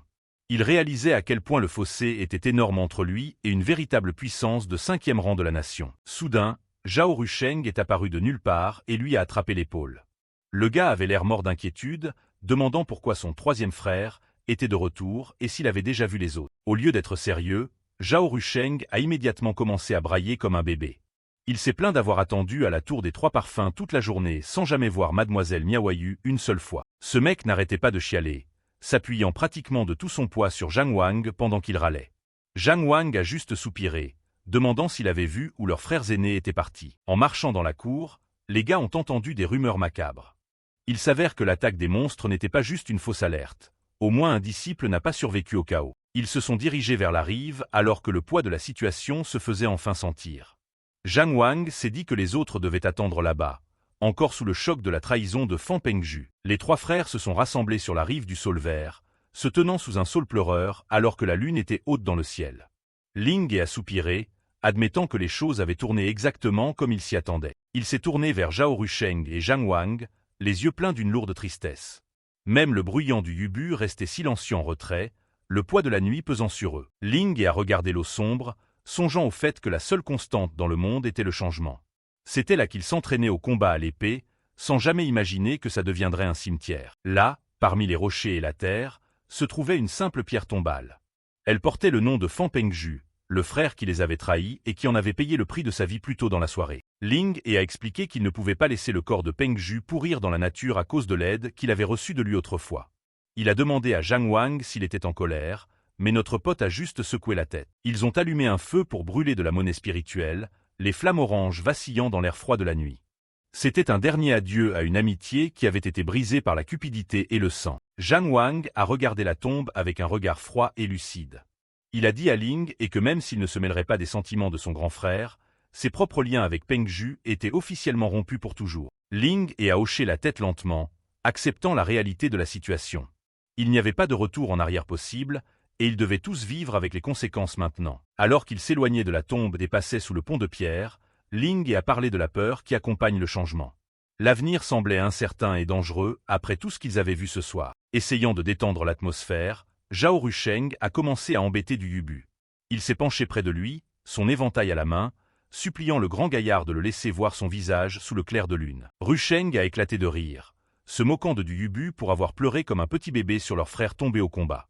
Le visage du grand homme est devenu rouge de rage, traitant le plus jeune de petit morveux puant. Du Yubu ne s'est pas retenu, lançant un coup de pied qui a envoyé Rusheng déraper sur la berge boueuse. Le garçon a hurlé à ses autres frères de le sauver alors qu'il était poursuivi dans l'eau. Ling les a regardés avec un léger sourire, notant que les gens devraient avoir le droit de changer comme ils le souhaitent. Il a comparé ça à une douce brise caressant une crête montagneuse, naturelle et imparable. Il s'est tourné vers Zhang Wang, lui rappelant que tant qu'ils restaient fidèles à leur propre cœur, ils pourraient affronter tout ce que l'avenir leur réservait. C'était une leçon de résilience et de caractère. Zhang Wang a pris ces mots à cœur, son expression s'adoucissant alors qu'il réfléchissait à ce que signifiait avoir un cœur pur et inébranlable. C'était un objectif qu'il avait l'intention de poursuivre. Ils ont continué leur marche au bord de la rivière, leurs pas légers sur la terre humide. Le bruit de l'eau qui coule était la seule chose qui brisait le silence alors qu'ils trouvaient leur paix. Les frères ont passé le reste de la nuit à se chamailler joyeusement dans la rivière, leur rire résonnant sous la pleine lune. L'espace d'un instant, la douleur de la trahison a été mise de côté. Loin de l'académie, la lune brillait sur un portail en ruine qui avait l'air abandonné depuis des siècles. Un vent bas et obsédant sifflait à travers les piliers de pierre délabrés. Dans l'ombre des ruines, d'épaisses toiles d'araignée couvraient les vieilles poutres de bois. Une seule main pâle reposait sur une table, les longs ongles brillants sous la faible lumière filtrant à travers le toit. Une belle femme dans une robe rouge fluide était assise perchée sur le bord de la table. Elle semblait parfaitement à l'aise dans cette décadence, sa présence apportant une élégance glaçante aux ruines. À l'extérieur du portail, une voix rauque s'est fait entendre, brisant le silence du désert. Quelqu'un d'autre était arrivé à ce point de rendez-vous secret, et il n'avait pas l'air ravi de l'endroit. L'émissaire aux os blancs s'est avancé dans la lumière, se couvrant la bouche avec un mouchoir taché de sang. Il a regardé les ruines poussiéreuses avec un dédain évident, sa mâchoire squelettique se serrant alors qu'il parlait. Cet éclaireur squelettique du Dao des os blancs toussait sans arrêt, se plaignant de la saleté et du côté répugnant de la planque. Il préférait clairement des environnements beaucoup plus propres pour ses sombres affaires. La femme en rouge a juste souri en coin, ses doigts effleurant ses propres lèvres alors qu'elle répliquait. Elle a fait remarquer que puisque la nation Zhuang avait fouillé cet endroit 10 fois, il était en fait plutôt sûr. La sainte aux os blancs s'est levée, ses longs cheveux noirs cascadant dans son dos. Elle pouvait encore sentir l'aura majestueuse de Zhuo Guangli, le génie légendaire qui était mort à cet endroit précis. L'émissaire aux os blancs mentionne qu'ils ont des affaires à régler avec le seigneur de la ville Wei-Kuji et le maître Donga. Ils doivent trouver l'enfant du Dao le plus vite possible avant que ça ne devienne trop risqué. La sainte, Miawayu, suggère qu'au lieu de chasser des mortels, il serait beaucoup plus rapide de juste capturer quelques cultivateurs pour le sacrifice. Miawayu prévient l'émissaire de faire profil bas. S'il foire ça avant que l'enfant du Dao n'apparaisse, tout le plan du Dao des os blancs sera ruiné. Debout au milieu des ruines d'un temple, Miawayu note que cet endroit n'était qu'un leurre. Les anciens ont déjà mis en marche le véritable plan. Elle regarde derrière elle, mentionnant qu'elle a senti une odeur familière dans ce temple taoïste en ruine à Maplewood City. L'émissaire squelettique s'en fout royalement de la vie des mendiants. Il est uniquement concentré sur la mission. Alors qu'il disparaissait dans le sol, l'émissaire a averti Miawayu de ne pas être arrogante. Il lui a dit de ne pas penser que juste parce qu'elle avait été choisie comme la femme de l'enfant du Dao, elle avait le droit d'agir imprudemment. Mais elle en était pleinement consciente. Elle se demandait en son fort intérieur si l'enfant du Dao la reconnaîtrait même après toutes ces années d'attente épuisante. Pendant ce temps, à l'académie, le maître Song Qifan donne une conférence sur la nature profonde du Dao. Les étudiants écoutent attentivement alors que le maître explique comment le Dao précède même l'empereur. Bien sûr, tout le monde n'est pas concentré. Un étudiant est occupé à faire une farce à un camarade de classe qui s'est endormi pendant le cours. Le maître Song explique que la véritable cultivation ne commence que lorsque l'on peut canaliser l'énergie pour créer l'essence du Dao. La colonne vertébrale, connue sous le nom de palais tontian, est la clé de tout. Un diagramme de la colonne vertébrale s'illumine, montrant le chemin vers la porte du ciel. Song demande si un disciple peut nommer les 9 rangs de la cultivation. Comme un élève modèle, Ling a levé la main et les a énumérés avec confiance et une précision parfaite, du 9e rang des veines errantes au 1er rang du royaume de Yandao. Song est impressionné. Il explique qu'atteindre le 9e rang est la première étape de la transcendance, marquée par l'établissement d'une spirale du Dao. Il sort un parchemin pour la formation de Guy Yuan, le diagramme fondamental qu'ils doivent tous maîtriser. Pour faire émerger la spirale, un cultivateur doit arranger 81 points de formation dans son palais tontian. Pendant ce temps, les 2 frères jurés de Zhang Wang continuaient de se chercher des noix. Zhang Linchuan observe la scène, mais ne dit rien. Le maître Song explique qu'une personne normale ne peut canaliser l'énergie que 2 fois par jour, obtenant seulement 2 essences du Dao. Tout en continuant de parler, le maître Song a déclenché 2 puissants coups de paume directement sur le duo espiègle, envoyant les 2 frères de Zhang Wang rouler au sol. Alors que les 2 retournaient sagement à leur place, le maître Song a continué. Si une personne travaille assidûment tous les jours, il lui faudra quand même au moins 41 jours justes pour poser les bases de la formation. Passer au 8e rang nécessite de construire 3 spirales du Dao pour terminer un cycle mineur. Au rang 7, 9 spirales du Dao sont nécessaires pour voir la porte du ciel. C'est le royaume de Tontian. Un diagramme montre les exigences colossales pour chaque rang. C'est une quantité de travail monstre juste pour atteindre les niveaux intermédiaires. Zhang Wang écoute en silence, faisant clairement le calcul du temps que prendra son propre voyage. Après avoir fait le calcul, Zhang Wang a senti une vague de vertige l'envahir. À raison de seulement 2 essences du Dao par jour, le 7e rang lui semblait être un rêve lointain, l'affaire de toute une vie. Ling explique à son pote que le talent et le destin peuvent accélérer les choses, donc les calculs ne sont pas toujours aussi simples. Grâce à l'indice de Ling, la vérité a enfin frappé Zhang Wang. Alors que le maître Dong était salué comme un génie pour avoir atteint le 5e rang avant 60 ans, des légendes comme Zhuo Guangli étaient à un tout autre niveau, terrifiant. Zhang Wang regarde les images de ces cultivateurs de très haut niveau, se demandant s'il pourra un jour espérer les surpasser. Le maître Song conclut la leçon et donne des devoirs, leur disant de revoir les bases. Zhang Wang réfléchit au niveau des techniques du Dao, du rancé de base jusqu'au sommet. Immédiatement, il s'est fait charrier par son petit frère, Zhao Rusheng, qui a plaisanté en disant qu'au-delà du rang A, il existe d'autres niveaux qui sont bien supérieurs. Song mentionne que quiconque maîtrise une technique de rang supérieur aurait le pouvoir de détruire un petit pays à lui tout seul. La mention d'un tel pouvoir écrasant fait que tous les étudiants dans la salle écoutent avec une attention religieuse. Il leur dit de s'encourager mutuellement et de faire la gloire de la nation avant de finalement libérer la classe. Alors que les étudiants commencent à partir, la salle commence à se vider. Zhang Wang est en train de sortir quand quelqu'un l'appelle par son nom, lui demandant de rester un instant. C'est Fan Heling. Il se présente comme le fils du patriarche de la famille Fan et prétend qu'il est là pour s'excuser de la trahison de Fan Pengju. Il dit que leur famille a déjà rayé le traître de leur arbre généalogique, voulant prendre ses distances avec le scandale. Zhang Wang n'a pas l'air intéressé par la branche d'olivier. Il dit juste à Heling que tout ça appartient au passé et trace sa route. Heling est scotché d'avoir été rembarré si facilement. Il l'interpelle à nouveau, clairement agacé que Zhang Wang soit si pressé de le planter là. Fan Heling continue de se la péter, mentionnant que son père lui a acheté une pilule d'ouverture des méridiens très chère. Il suggère que puisqu'ils sont les seuls de la cour intérieure dont les méridiens du Dao sont apparus, ils devraient probablement rester ensemble. Zhang Wang ne le regarde même pas.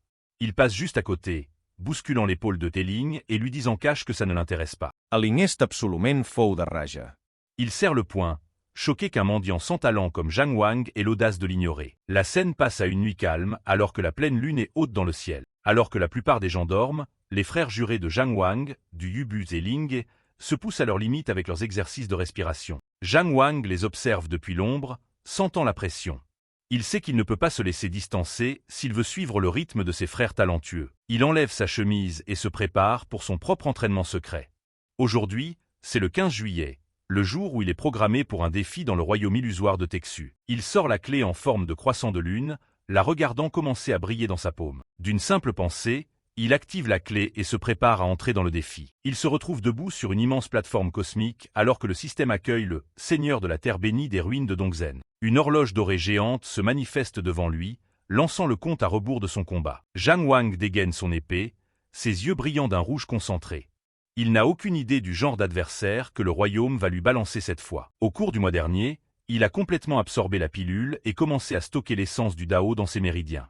Il est prêt à voir jusqu'où il est allé. Le chronomètre atteint les dernières secondes. Même s'il ne gagne pas, il est déterminé à tenir au moins un round ou deux contre son challenger. Soudain, un message apparaît disant « Le combattant abandonne ». Zhang Wang reste planté là, complètement pris de court. Il réalise que puisque son adversaire a déclaré forfait, il peut garder la terre bénie sans même avoir à se battre pour elle. Il reçoit 1850 points pour le mois, portant son total à 3700.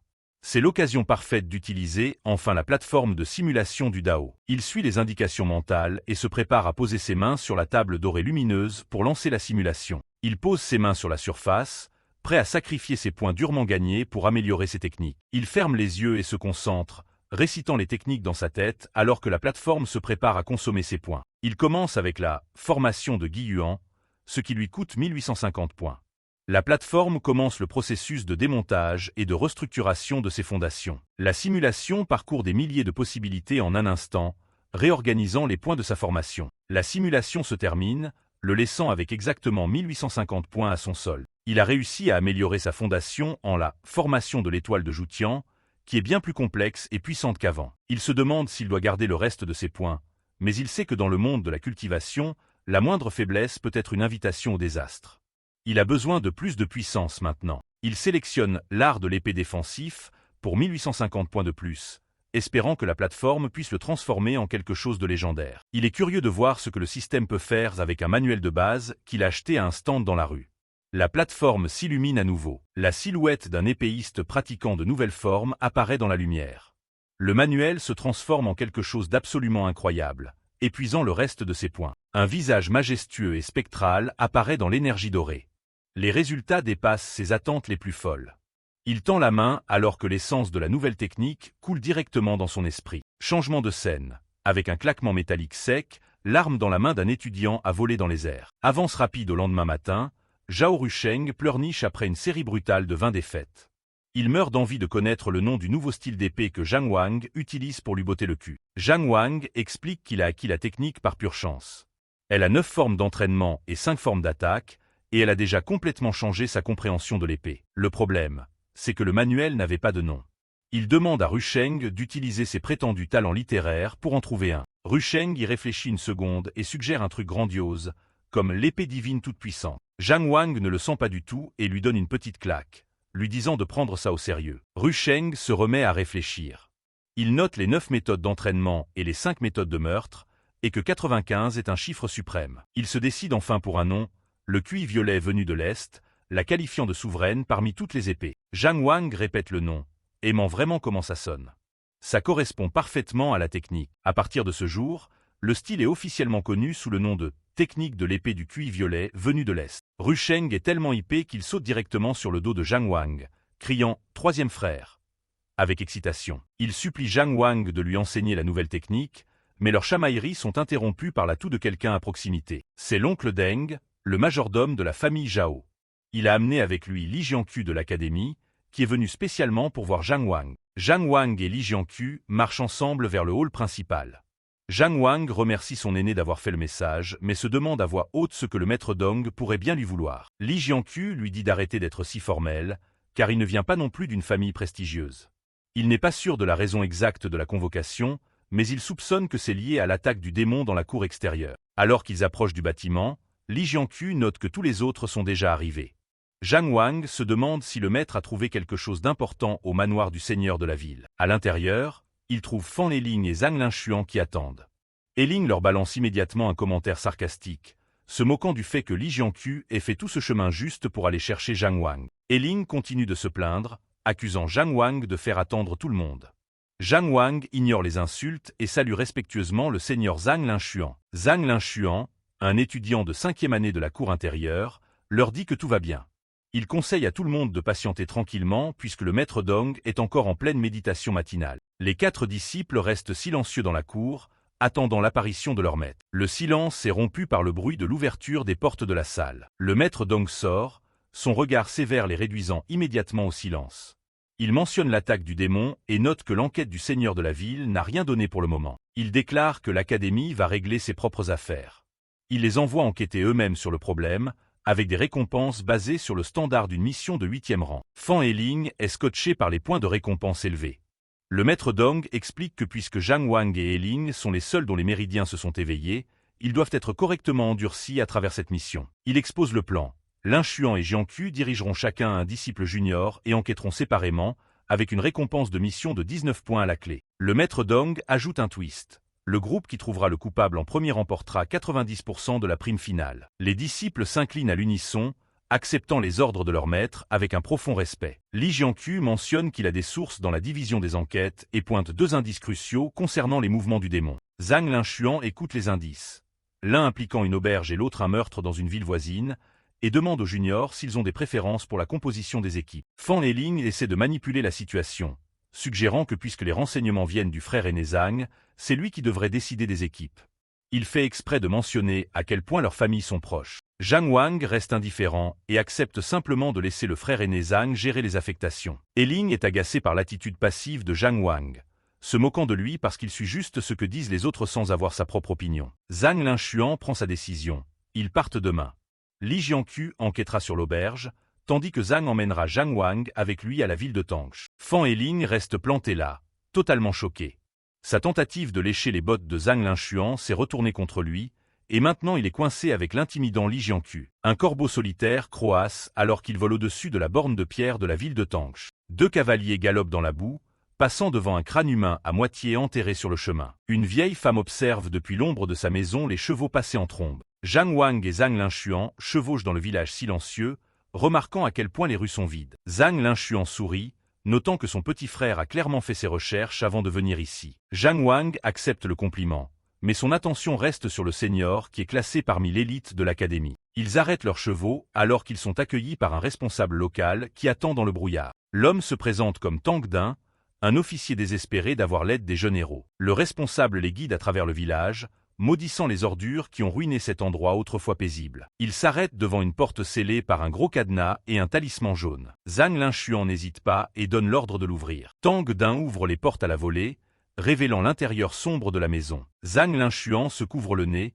se préparant à ce qui les attend à l'intérieur. Des squelettes de personnes et d'animaux sont éparpillés dans la cour comme de vulgaires déchets. Dans la salle à manger, un squelette est encore affaissé au-dessus d'un bol de porridge sur la table. Zhang Wang est perturbé de voir que la nourriture n'a même pas pourri. Pourtant le corps n'est plus que des os. Il décide de se séparer pour fouiller la maison, le seigneur lui disant de crier s'il trouve quelque chose. Zhang Wang repousse un rideau et entre seul dans une arrière-boutique. Il se retrouve dans une chambre d'enfant, où des jouets et un cheval à bascule sont intacts. Un autre squelette est allongé sur le lit, comme s'il jouait juste avant que tout ne s'arrête. Il ramasse un dessin froissé, montrant une famille heureuse qui n'existe plus. Soudain, une sinistre lumière verte s'embrase dans les orbites vides d'un crâne. Zhang Wang serre les dents, sa prise se resserrant sur le dessin alors que sa colère déborde. Le squelette bondit du lit avec un cri strident, tendant la main vers lui. Zhang Wang frappe, réduisant la pile d'os en 1 millier de morceaux d'un seul coup de pied décisif. Une voix moqueuse résonne dans la pièce, le provoquant pour avoir détruit ce qu'il restait de la fille. Il réalise qu'il est coincé dans une illusion par le cultivateur démon inconnu et dégaine son épée. Le démon continue de se foutre de lui disant qu'il ne sortira jamais vivant de cette pièce. Zhang Wang tient bon et dit au démon que c'est mieux si personne ne peut sortir. Il prépare sa nouvelle technique d'épée, concentrant chaque once de son pouvoir dans la vitesse pure. Sa lame bouge si vite qu'elle laisse des entailles profondes et déchiquetées sur les murs de la petite pièce. Même sans cible claire, Zhang Wang sait que son épée fait mouche. Un diagramme magique révèle les limites de l'art de séparation qu'il a enfermé. Le démon est scotché qu'un simple étudiant ait pu briser une technique de la secte des os blancs. Zhang Wang ne lui laisse pas une seconde pour récupérer et abat de nouveau sa lame. Une énorme onde de choc traverse la pièce, mettant fin à l'illusion pour de bon. Zhang Linshuan regarde par un trou dans le mur, demandant si tout va bien. Zhang Wang lâche un souffle, expliquant qu'un démon a essayé de le piéger à l'intérieur. Il regarde les débris autour de lui, sentant encore l'adrénaline de la rencontre. La table est complètement explosée et les os sont de nouveau immobiles. Le seigneur mentionne qu'il a dû exploser quelques zombies qui ont essayé de les embusquer dehors. Zhang Wang rengaine son épée, frustré que le démon ait réussi à échapper à sa lame. Zhang Linchuan rattrape la dernière et unique goutte de sang qui restait sur la lame de Zhang Wang. Il explique qu'avec cet échantillon, le vice-doyen de l'académie pourra retrouver le cultivateur démon facilement. Satisfait de ce qu'ils ont trouvé,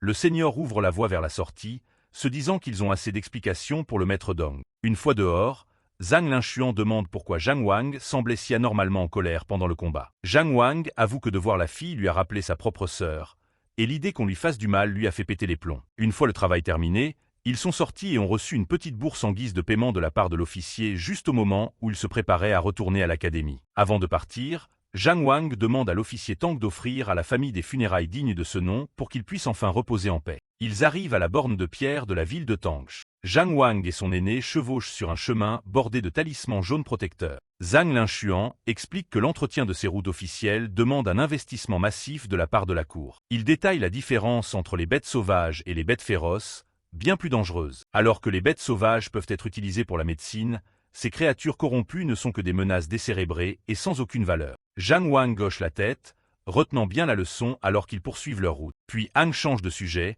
demandant pourquoi les monstres semblent cibler personnellement Zhang Wang. Zhang Wang se retourne, pris de court par cette suspicion soudaine. Zhang pointe un doigt crépitant d'éclairs bleus, exigeant de savoir quel secret il cache. Zhang Wang panique intérieurement, se demandant s'il parle de la clé du vide. Avant qu'il ne puisse répondre, un éclair intercepte une flèche qui fonçait droit sur eux. Zhang Wang fixe la pointe de la flèche fumante sur le sol. Avant même qu'ils aient pu réaliser l'embuscade soudaine, une voix glaçante a retenti derrière les arbres, les condamnant à mort. En un éclair, Zhang Linchuan a bondi de son cheval, filant dans les airs comme l'éclair vers la source de la voix. Zhang dit à Zhang Wang de se séparer et de battre en retraite pendant qu'il gère la situation. Mais Zhang Wang dégaine son épée, ayant l'air prêt à en découdre. Il reconnaît cette voix.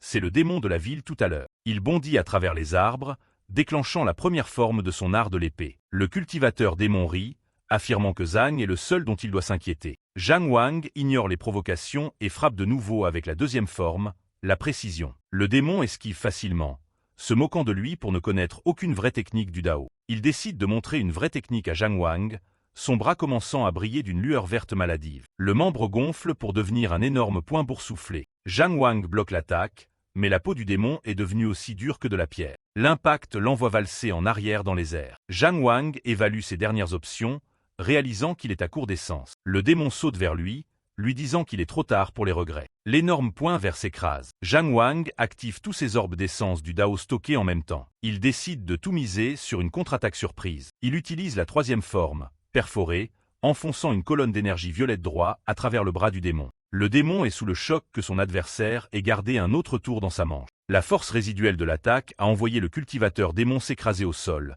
soulevant un énorme nuage de poussière et de fumée. Cherchant son souffle et sonné par l'explosion, le cultiste luttait pour rester debout.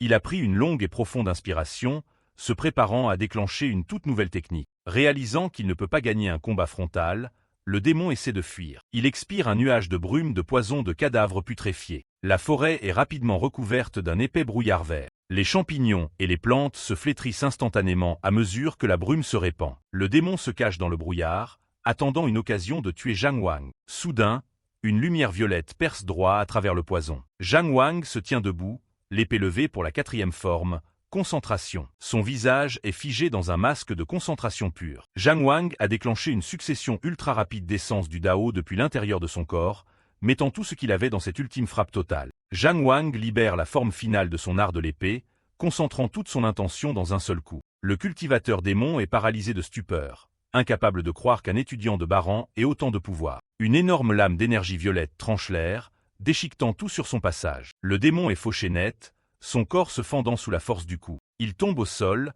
mort avant même de toucher la terre. Zhang Wang se tenait droit et majestueux, même alors que l'épée dans sa main se brisait en morceaux. Mais l'effort laisse des traces, et il tombe à genoux, cherchant son souffle. Il réalise que son niveau de cultivation actuel suffit à peine à gérer la pression de l'utilisation des 5 formes mortelles. Il lève les yeux alors que quelque chose bouge dans l'obscurité derrière un arbre. 2 têtes coupées sont jetées sur le sol devant lui. Zhang Linchuan s'avance, surpris que son junior ait pu abattre un démon de 8e rang tout seul. Zhang inspecte la zone, notant qu'il ne reste rien de l'ennemi. Zhang s'essuie le sang des mains, s'émerveillant encore de l'escrime de Zhang Wang. Zhang Wang demande s'ils peuvent tirer des informations des cadavres laissés sur place. Zhang secoue la tête, expliquant qu'il a déjà essayé de fouiller l'âme de ceux qu'il a tués. Il dit que ces cultistes ont des malédictions briseuses d'âme gravées dans leur esprit pour empêcher les interrogatoires. Zhang veut l'emmener dans une clinique, mais Zhang Wang insiste pour faire son rapport à l'académie en premier. Zhang accepte, ajoutant que les dégâts aux formations de la route officielle doivent être signalés aux autorités. Cette nuit-là,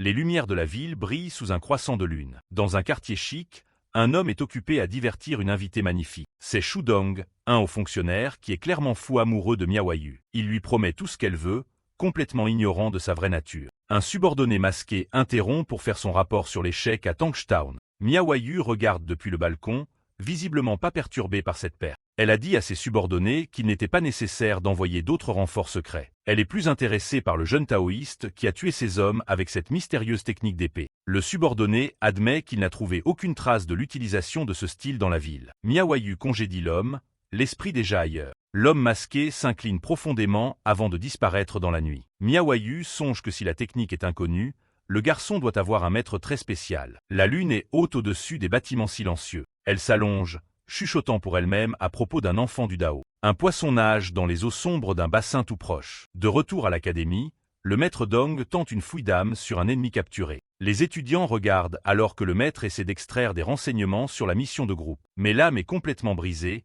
ne laissant aucun souvenir à lire. Fan Heling fait remarquer que le niveau de préparation suggère une organisation très puissante. Le maître Dong le coupe et demande à Zhang les résultats précis de Tangstown. Zhang rapporte qu'ils ont trouvé 3 cultivateurs démons, et que Zhang Wang en a tué un tout seul. Le maître Dong est sincèrement impressionné par la progression du junior. Zhang Wang reste humble, disant qu'il a gagné uniquement parce que le démon était concentré sur son seigneur. Le maître Dong les congédie, accordant à chaque étudiant 5 mérites du Dao pour avoir accompli la mission. Zhang Wang marche avec Zhang Linchuan et d'autres étudiants, discutant de la maigre récompense de 5 points pour leur mission. Déterminé à en apprendre davantage sur la hiérarchie de l'académie, il se dirige vers l'imposant hall du mérite du Dao. Il entre seul dans le hall, le poids de l'histoire de l'institution planant dans l'air. L'intérieur est calme et grandiose, un endroit où les accomplissements sont gravés dans la pierre et l'esprit. Debout devant l'affichage central, Zhang Wang ordonne à la liste des mérites de se révéler. Un parchemin colossal de lumière dorée se déroule, dévoilant les noms de ceux qui ont gagné le plus de mérites pour la ville. Il parcourt les rangs,